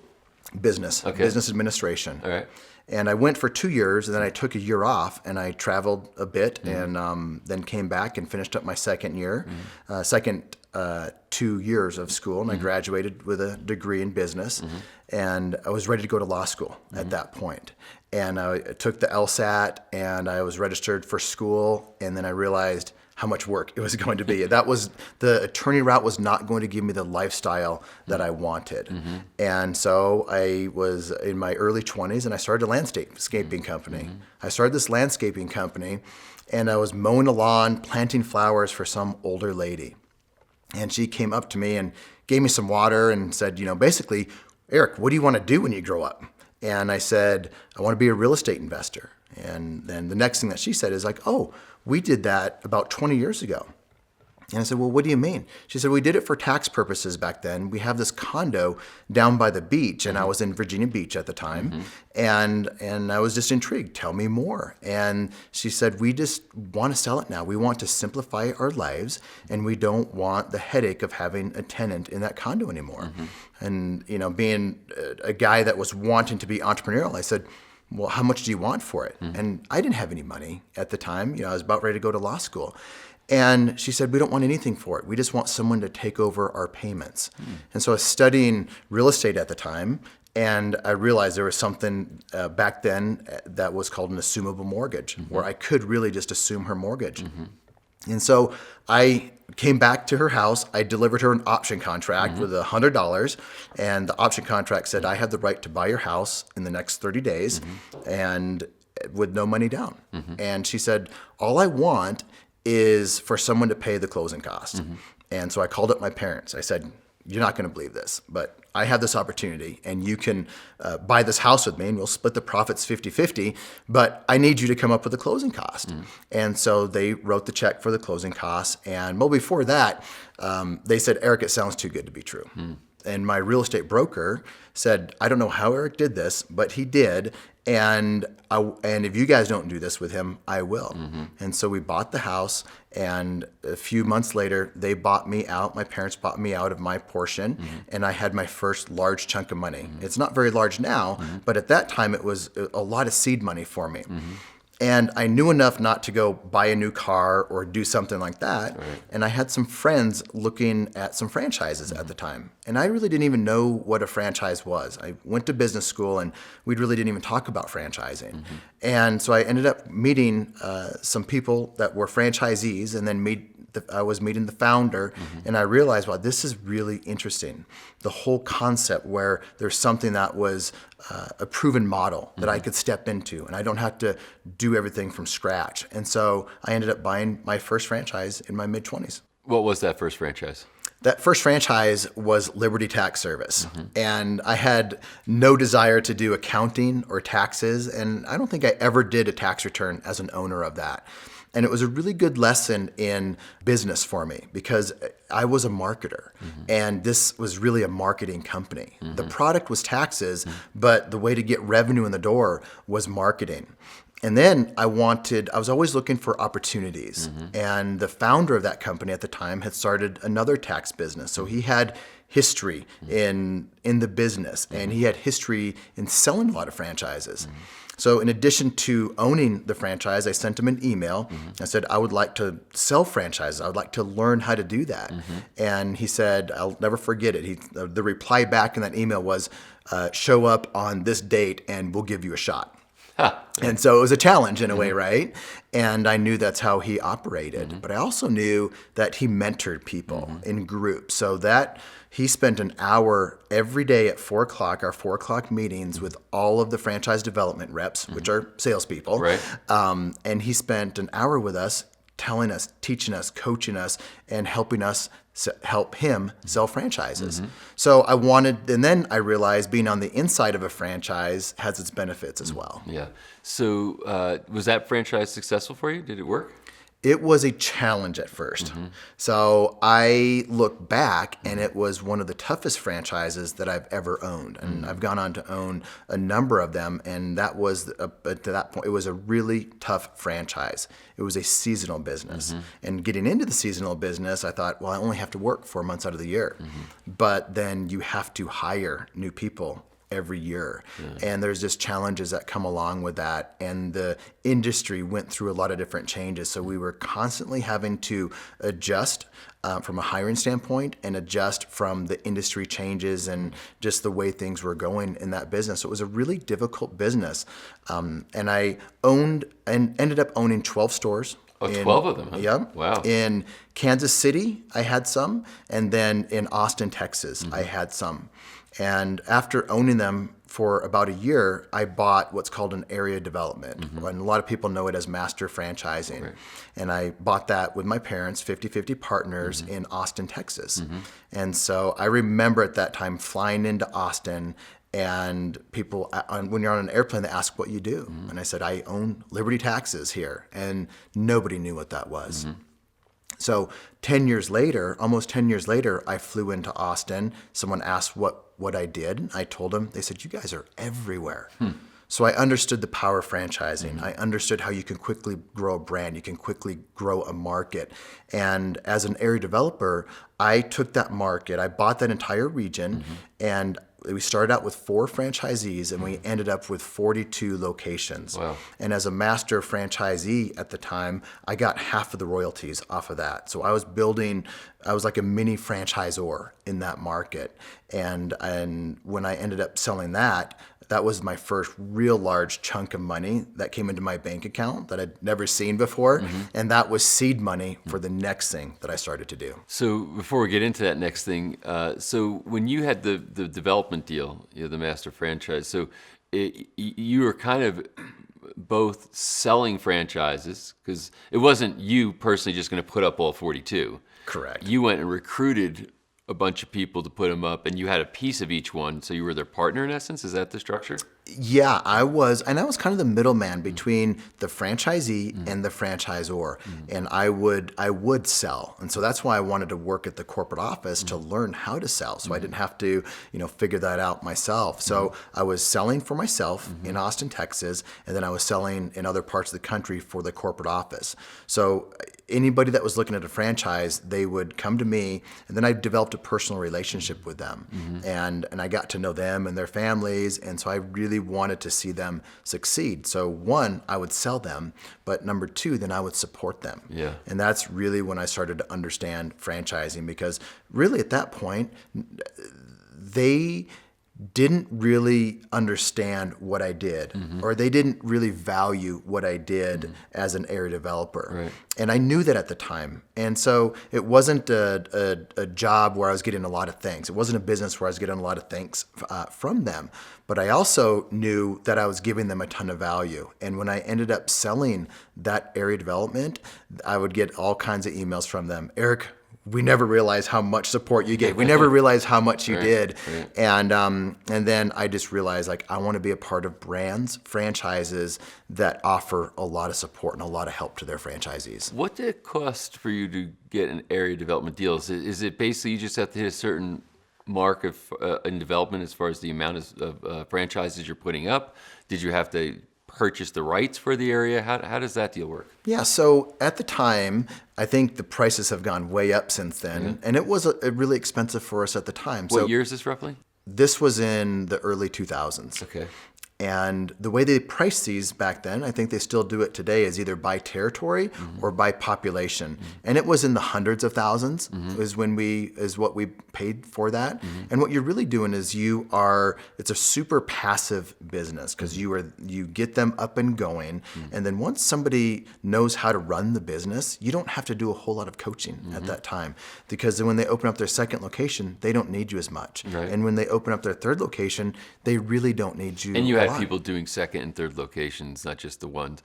And what did it cost to, at that time, if you came to me and I'm in Austin and saying, okay, you got me interested in wanting to buy one of these franchises, what would it cost for me to get in business?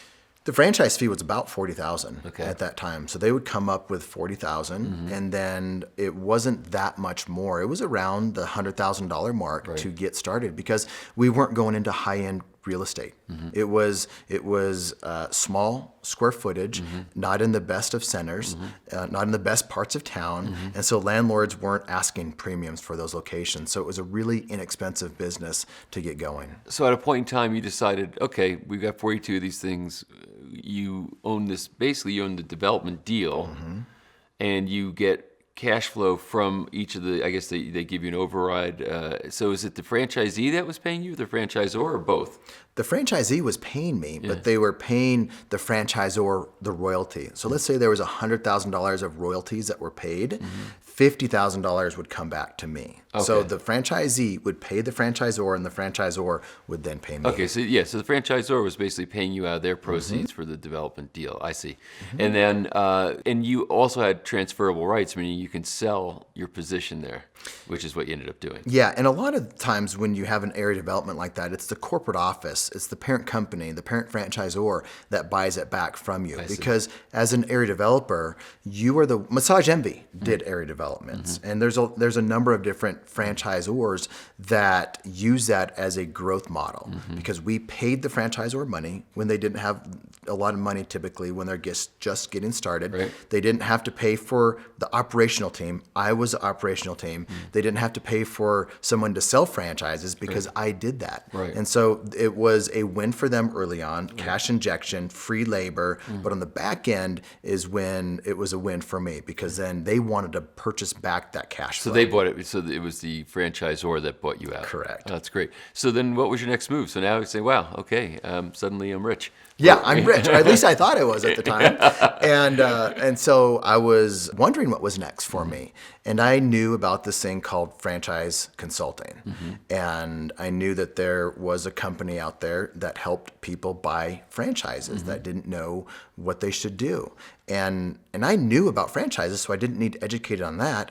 I needed deal flow. I wanted to see and hear from the franchisors what was going on the inside of these organizations, because I had insight into Liberty Tax like that nobody else had, right? Because I was on the inside. So I wanted to get on the inside of some of these other ones that I didn't know a lot about. And so I started to help people find franchises, and I did it because I wanted to help myself find my next brand. Yep. So I found my next brand, and then I had friends, calling me up and saying, "What are you doing, Eric?" Because other people were starting to exit at that time. And then that's when I found my next one. It was an area development in a home care, a senior care business. And I ended up purchasing that. So you got an area development deal from them. What was the name of that franchise? Synergy Home Care. Okay, so Synergy Home Care. And so you basically, were you researching the market and then saying that's where I'm going next? And so what was it that attracted you about that? It was the aging population, the demographic, and I was not finding very many area development opportunities out there. They get less and less every year. Right. And I wanted to find another area development because I had such great success with the first one. Right. And that was aging population, great demographic, and I did not have to own a location myself, and I could do what I already learned at Liberty Tax and just do it with a different brand. Why should somebody look at franchising as a potential way to build wealth? Franchising is an easier way to own a business, in my opinion. You can, as a franchisee, you buy into a system, and it's a system of doing business. It's the trial and error has been taken out of it. You, as a new business owner that you don't have experience hiring, you don't have experience marketing, you don't have experience in opening up a first location or finding customers or doing all the kinds of things that you would have to research or pay a consultant or hire expensive people to do for you. You buy into that system, and they are your business partner, and they've done it. And not only them, one of the greatest things about franchising is all the franchisees. So if you get into a system that has a number of franchisees that have gone through the trial and error, in addition to the parent company doing that, you get to learn from all their mistakes. Right. And I remember one of the first big cost savings that I had as a franchisee when I realized, I am so glad I'm a part of this company. We were spending a lot of money, over $1 million in a build out to open up Sola Salon Studios. And the parent company, Sola, the founders of that, noticed something with the building and said, you guys should look at taking care of this and having this addressed before you actually start. And it saved us, a ton of money by just having that one thing. And the landlord ended up paying for it where we didn't have to. And I realized, I thought that just right there paid for a lot of those franchise fees that I had incurred already. Right. So it's a safer bet, because a lot of times entrepreneurs they get excited saying, "Hey, I want to open up a, elderly care or whatever it might be, or maybe a CPM, go up a tax shop." But saying, might be better off if there's a full business system set up, full brand, that's done. And, because a lot of people say, well, why would I give up my royalties? Why would I think the people who would say that type of thing never started a business from scratch. For sure. Yeah, right. And even to your point of like a CPA starting a tax business, they know taxes. And so why don't they start? We didn't want CPAs. Yeah. Like if there was a CPA that wanted to open up in Austin, Texas, that was a big red flag because we wanted marketers. We wanted people that were aggressive. We wanted people that could get customers because you could pay someone to do the taxes. Right. And a lot of people that I talk to that are looking at buying a franchise, they think they know what they want, but when you ask them a number of questions that just probe deeper and deeper, what they really want is something else. Is there much franchise opportunity right now for solopreneurs? I mean, I know that like in big ways, private equity money has moved into the franchise world. Sometimes you got like I know Planet Fitness, for example. They got private equity companies buying up dozens of these things and managing and controlling, and they have their own business systems to put into these business systems to, I'm sure things like McDonald's are owned by a lot of PE companies, so these big franchises are like that. Are there still opportunities for, somebody to say, hey, I've got a certain amount of money in an IRA or, I'm looking down the road to my retirement and I think there's a strong argument that, rather than me having money sitting in a market and hoping there's a return, buy a cash flowing business and let me live off of that. So what's your view on all of that? Yeah, I think a lot of people put their trust in the market. They have this 401k, and that's their safety net, and that's where they want to build wealth. And then you have this other group that sees that, and they look at their 401k, and they're like, I want to use that money and have combined with my own efforts and build something. And I see people more and more doing that. They're using their 401k, they're using their retirement, and they're taking control of their destiny. Right. And there's a lot of franchise opportunities for people like that, especially if they're coming out of retire or before they retire and they can buy a business where it's more semi-absentee. And I work with a lot of semi-absentee franchisors and I help a lot of semi-absentee franchisees because I'm one of those. I live in a small town and that's not in a big market. So all my businesses that I own are out of state. And so I love helping people that want to be that solopreneur, that just want something instead of just having their money earn interest for them, find a business that allows them to do that. Are you still in the elderly care space? I ended up selling that back to the franchisor. And I remember... So history repeated itself in a sense? You developed it? Yeah. Yep, I developed it and sold it back. And then I was on to my next one. And this is the one I had just recently had a larger exit on. And I met the founders, again, with this group that I'm a part of where I help people find franchises. I knew the founders of this company. It's called Sola Salon Studios. I knew that they were going to be at this meeting and I cornered them at the bar before everything started. And I was real strategic with that. And I just kept buying them drinks. And people tend to get more honest when they're having some drinks. And I was just asking them question after question after question. And then I was texting my future business partners. This is what I'm hearing. And then they would text me another question. And I would ask them and buy them another drink. And then they were in the mobile home park business before that. And they sold that. And that went into a REIT. And so then they started up this salon company. It's called Sola Salon Studios. And what that business is you take we would take about 7,000 square feet of retail space and we would put about $1 million into that facility and we're left with about 40 individual suites that we would lease out to salon professionals, hairstylists, estheticians, massage therapists. And so back in at the bar, I realized I wanted to put this partnership group together and we wanted to buy an entire county. And so we targeted Orange County, California, because this franchisor had not sold it yet. And I knew that it was just going to be a big one. It was going to sell a lot of franchises in a short period of time. And in the past, I saw good brands sell out quickly.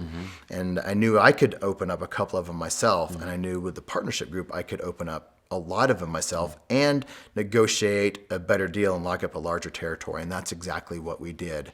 And so over a 5-year period, we built 12 Sola Salon Studios in Orange County and really pushed out a lot of the competition because they saw us growing so fast. We were first to market and they stayed away.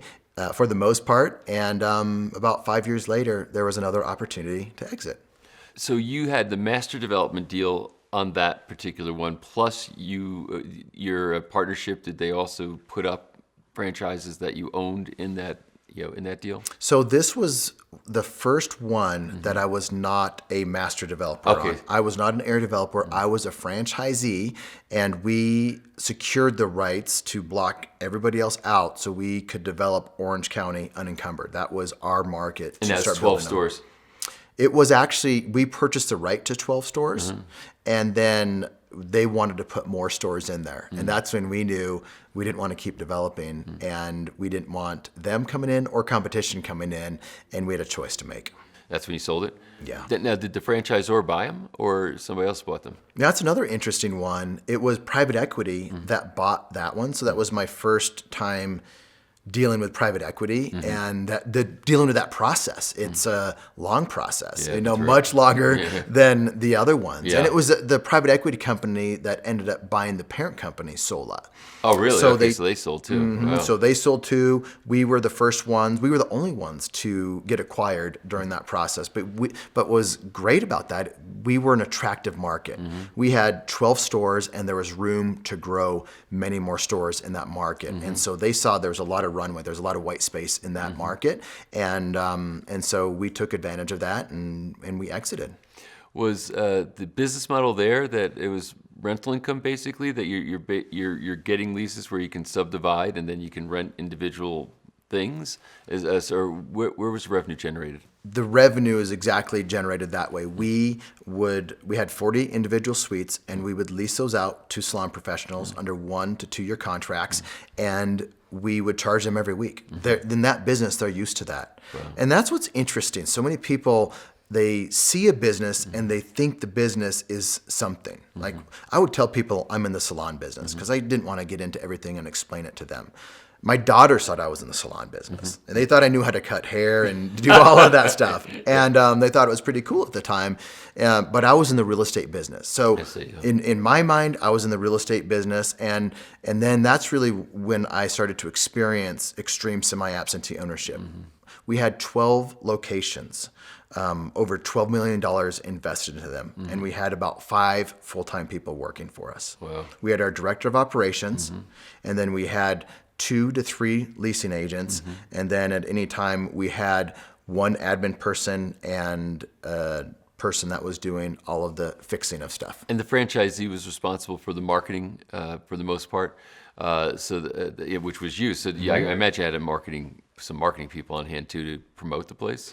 We are marketing people that they were the face of the business, and they were the people helping. They were boots on the ground, giving tours, and they were also doing the marketing. So there wasn't a whole lot of marketing to that business. It really marketed itself, because in that business you had hairstylists who hate where they work, and they have a book of business, and they're so afraid to move out, because in that business, a hairstylist that's working for somebody, if that somebody gets wind that this hairstylist is moving to a different business, their stuff will be out by the front door, right? And they're gone. And so it's a really interesting business. We had to be really careful in how we approached them, because they were so afraid to come in and even look around.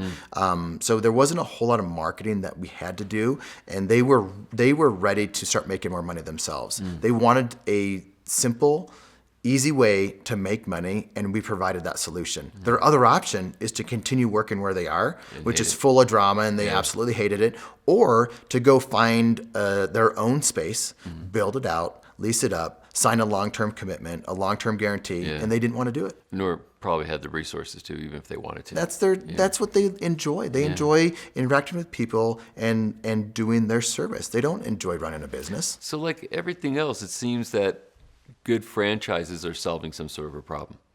Like you're just literally describing the plight of a esthetician or a hairstylist and operator of some variety, where either they are in an environment that is untenable, and or they try to go out on their own, which is very risky, and they're probably not business people that can do that very well. So now you basically provide space. So you're in a subletting business for the most part and solving a problem for a large volume of people. And of course, there's a lot of customers for that in Orange County, California. 100%. Yeah.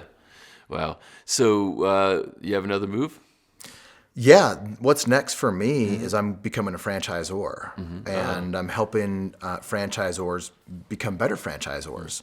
And doing that, I have all this experience as a franchisee. I think it's 7 or 8 different brands that I've owned over the years. And so I have an incredible amount of experience as a franchisee. I've helped people buy thousands of territories and start their locations. And what's next for me is I'm working with my business partner, Bedros Keuilian, who owns Fit Body Boot Camp. And he's an incredible man at masterminds.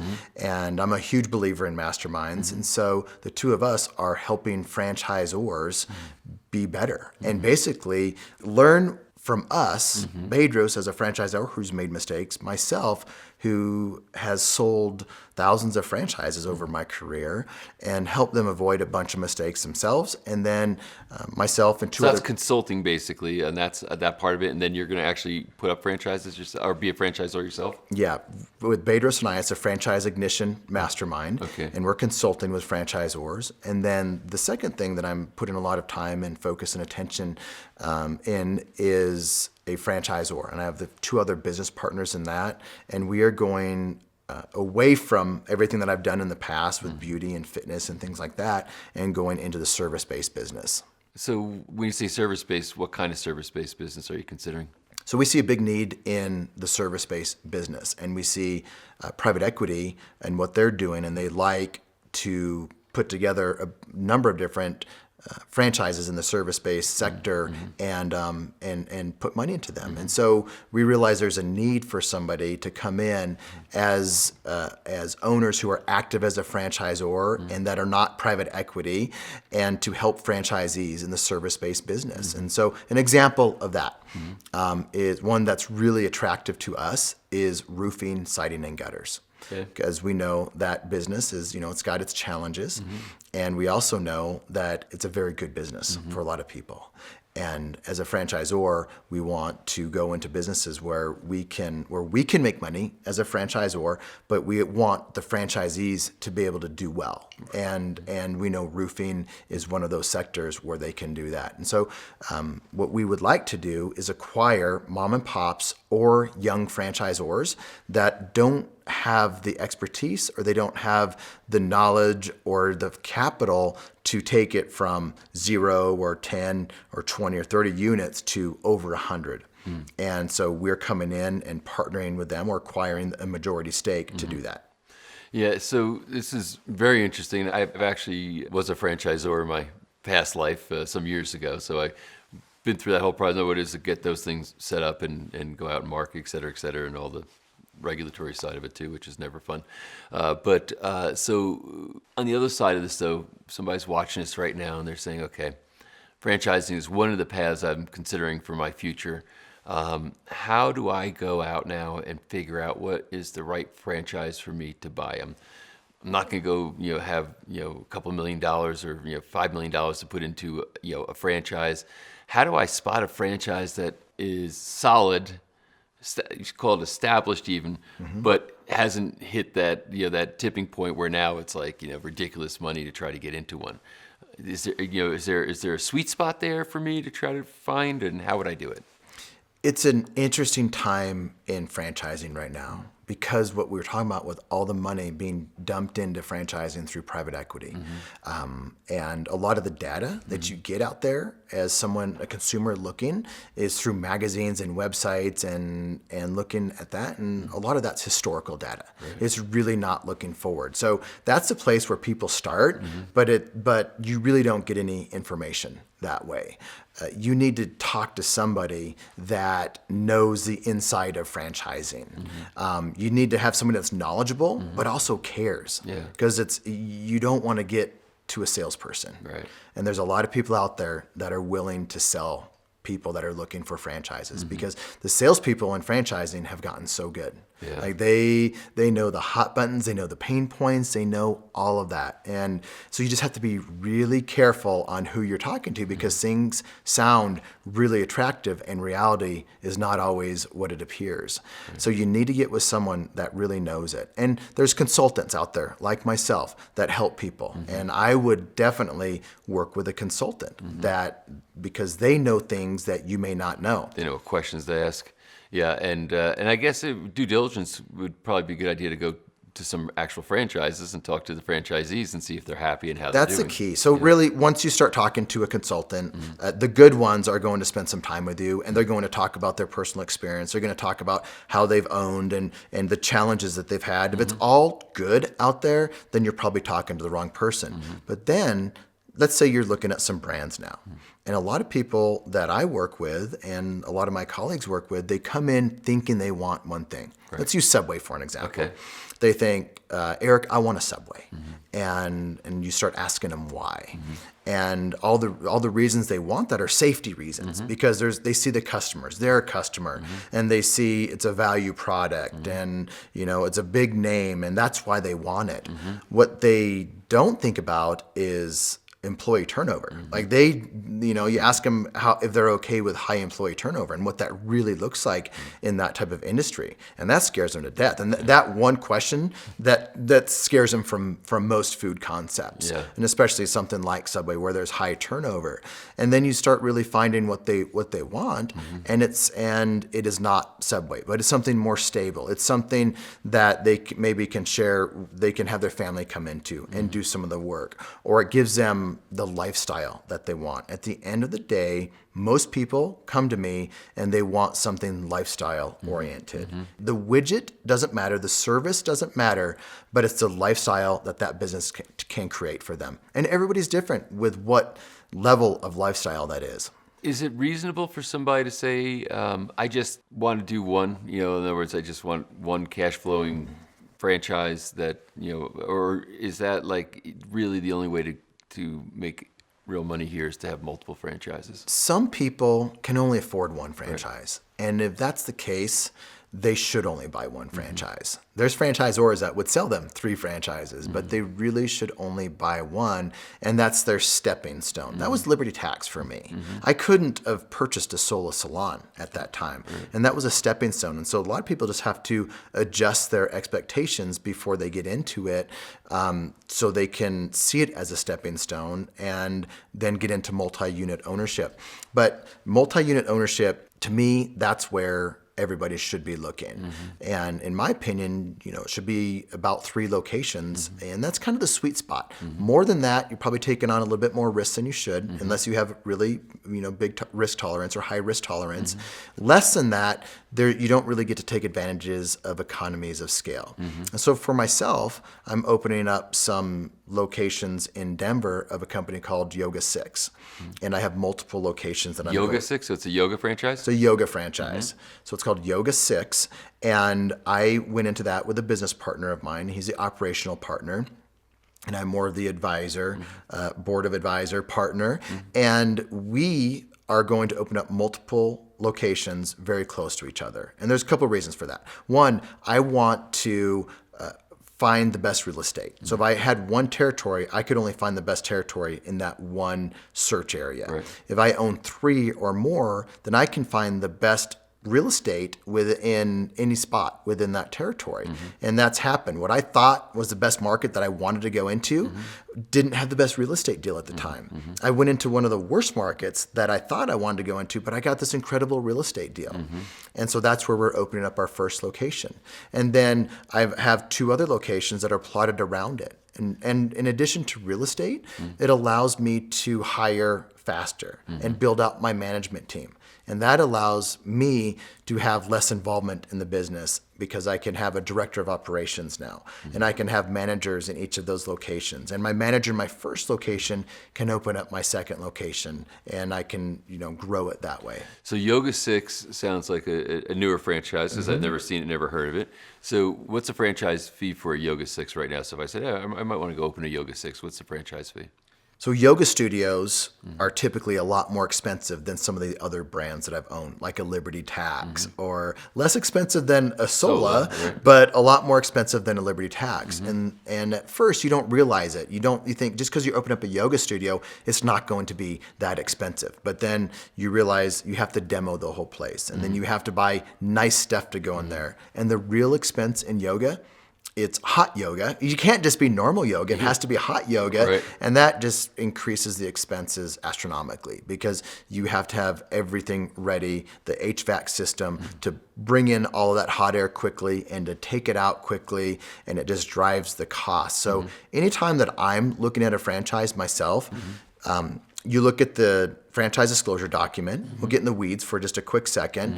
In the item 7, part of this big document that franchisors are required to give everybody looking, there's an item 7, and it lists the high and the low end of what they anticipate that investment to be. Right.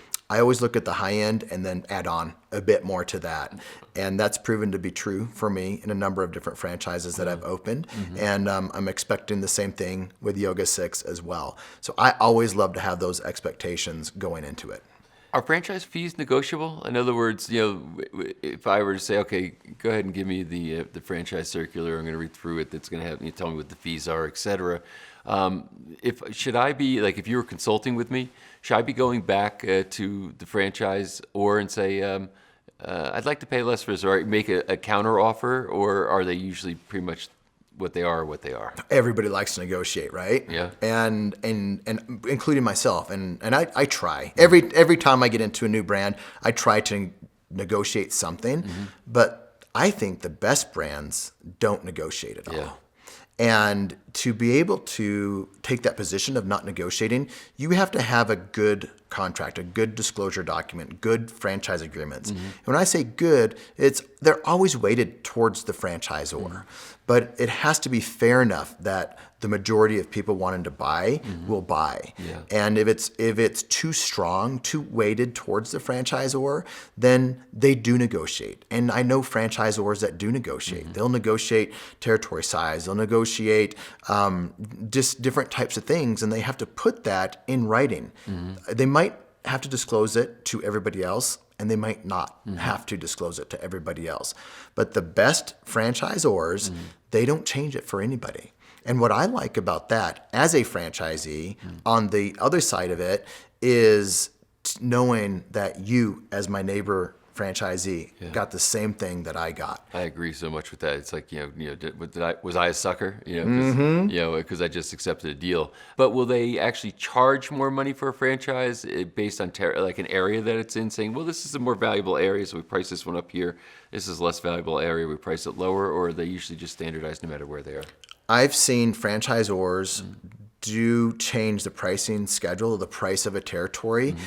We did it at Liberty Tax.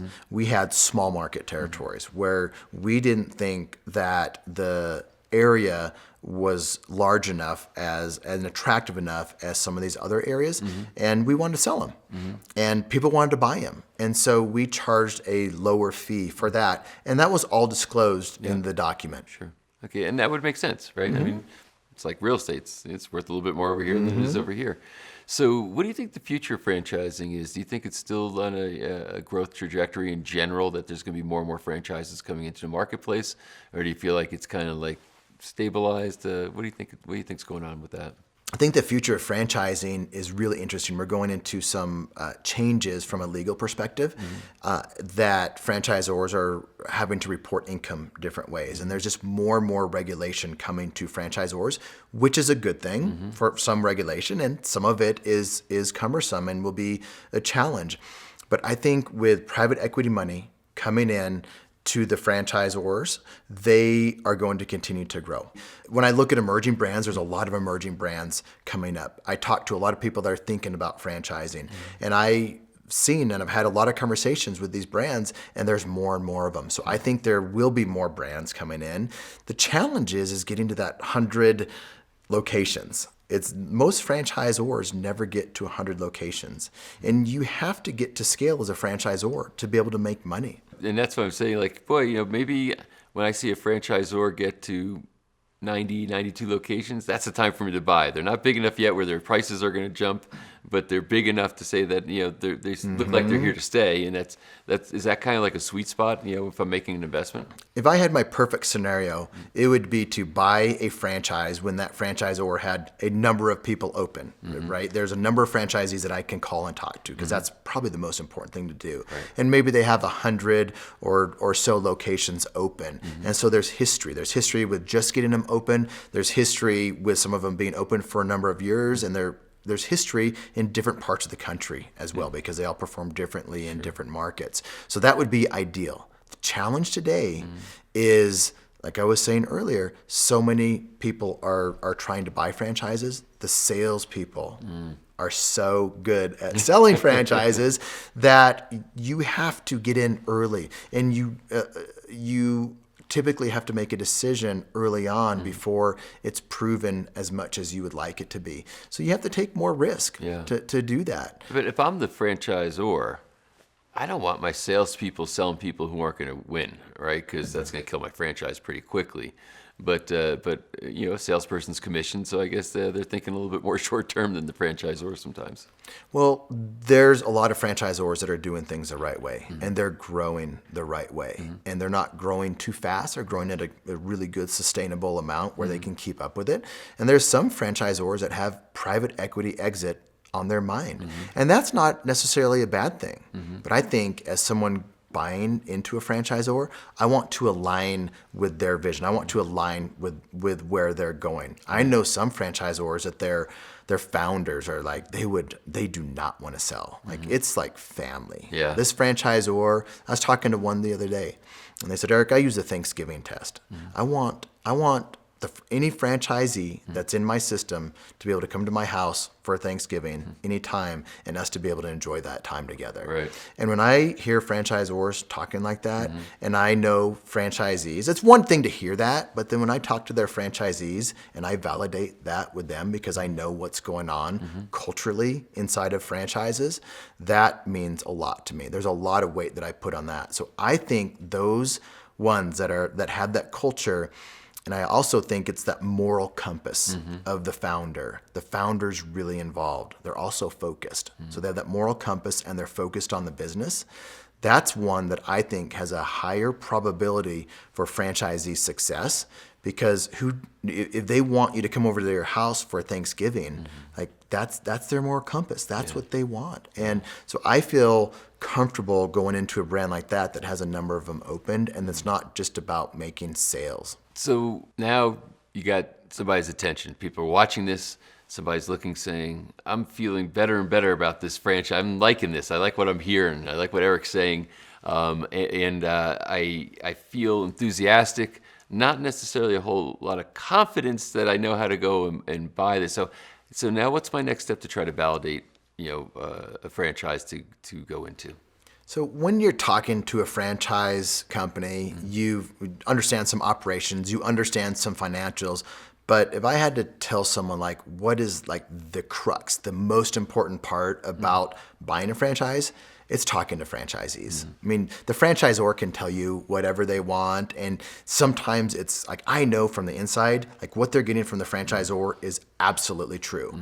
And others, you just like, you question, like, what are they really saying? Does it really line up with what the franchisees are experiencing? So the way to really understand that as somebody looking is talking to franchisees. And I see so many people go about this the wrong way. And the wrong way is, how much money are you making? Yeah. How easy is this? And, are you happy that you did this? Those are all, they're not bad questions, but they have to be put into context. Right. And if I'm from corporate America and I'm just going into franchising and I'm talking to a franchisee who has 3 locations open and they've been open up for 2 years, that person is on easy street probably. Right. I mean, the first one was probably a nightmare to open up. Right. Like it was difficult. It was tough. It was like a business to open up. Right. And then they open up their second one, it's a lot easier. And then their third one, for me, like anytime that I've opened up a third one, like I'm not even there. Right. I don't even go to grand opening. It happens, and I've been on vacation and I got a text that says, hey, we just opened up, location number 3 or 4 or 5 or 6. And I had no idea it was even opening. And so once you get a number of them open, it's easy. So if you, as a prospective franchisee, calling them to see like, hey, how is life? Is it good? Would you do it again? And you catch them at year number 3 with 3 locations open up, they're probably on vacation somewhere. Life is good. Yeah. But if you catch someone early on and they are opening up that first one, it's a completely different story. So you have to have context to who you're talking to and how much they're like you. I see a lot of people that don't have experience in business or hiring and things like that. And they need to be talking to people like themselves, and how much support does the franchisor give in that area. And I know franchisors that give a tremendous amount of support. Like, one of the franchise, Yoga 6. We had the corporate team interview a number of our general managers before we hired them. That was part of the process. So they provide a lot of support in that area. And so you have to have context to the person that you're talking to see if they're in the same phase of life, and to see if what is challenging to them would be challenging to you. I've talked to corporate people that have high-paying jobs all around America, and they're on the plane all the time. And there's 2 different types of people that are okay. One person that is making a lot of money, that's flying around the country, is okay if their manager quits and they have to hire another one. Somebody else that would, they couldn't fly anywhere. That would just like drive them crazy, and they wouldn't be able to make really good decisions. So I see a good franchisee is also a good decision maker. Yeah. Well, this has been more than fascinating, and I could tell that you eat, breathe, and live this stuff with enthusiasm.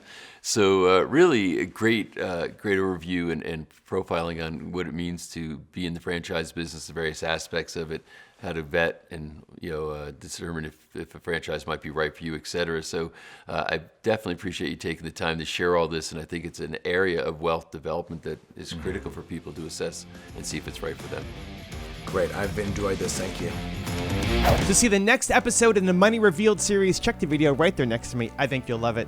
Continue to believe, and I'll see you there. I started first with the stock market, learning about equity, investing, assets. Then I got into investment property, then low input businesses, and I slowly learned about these different asset classes and built up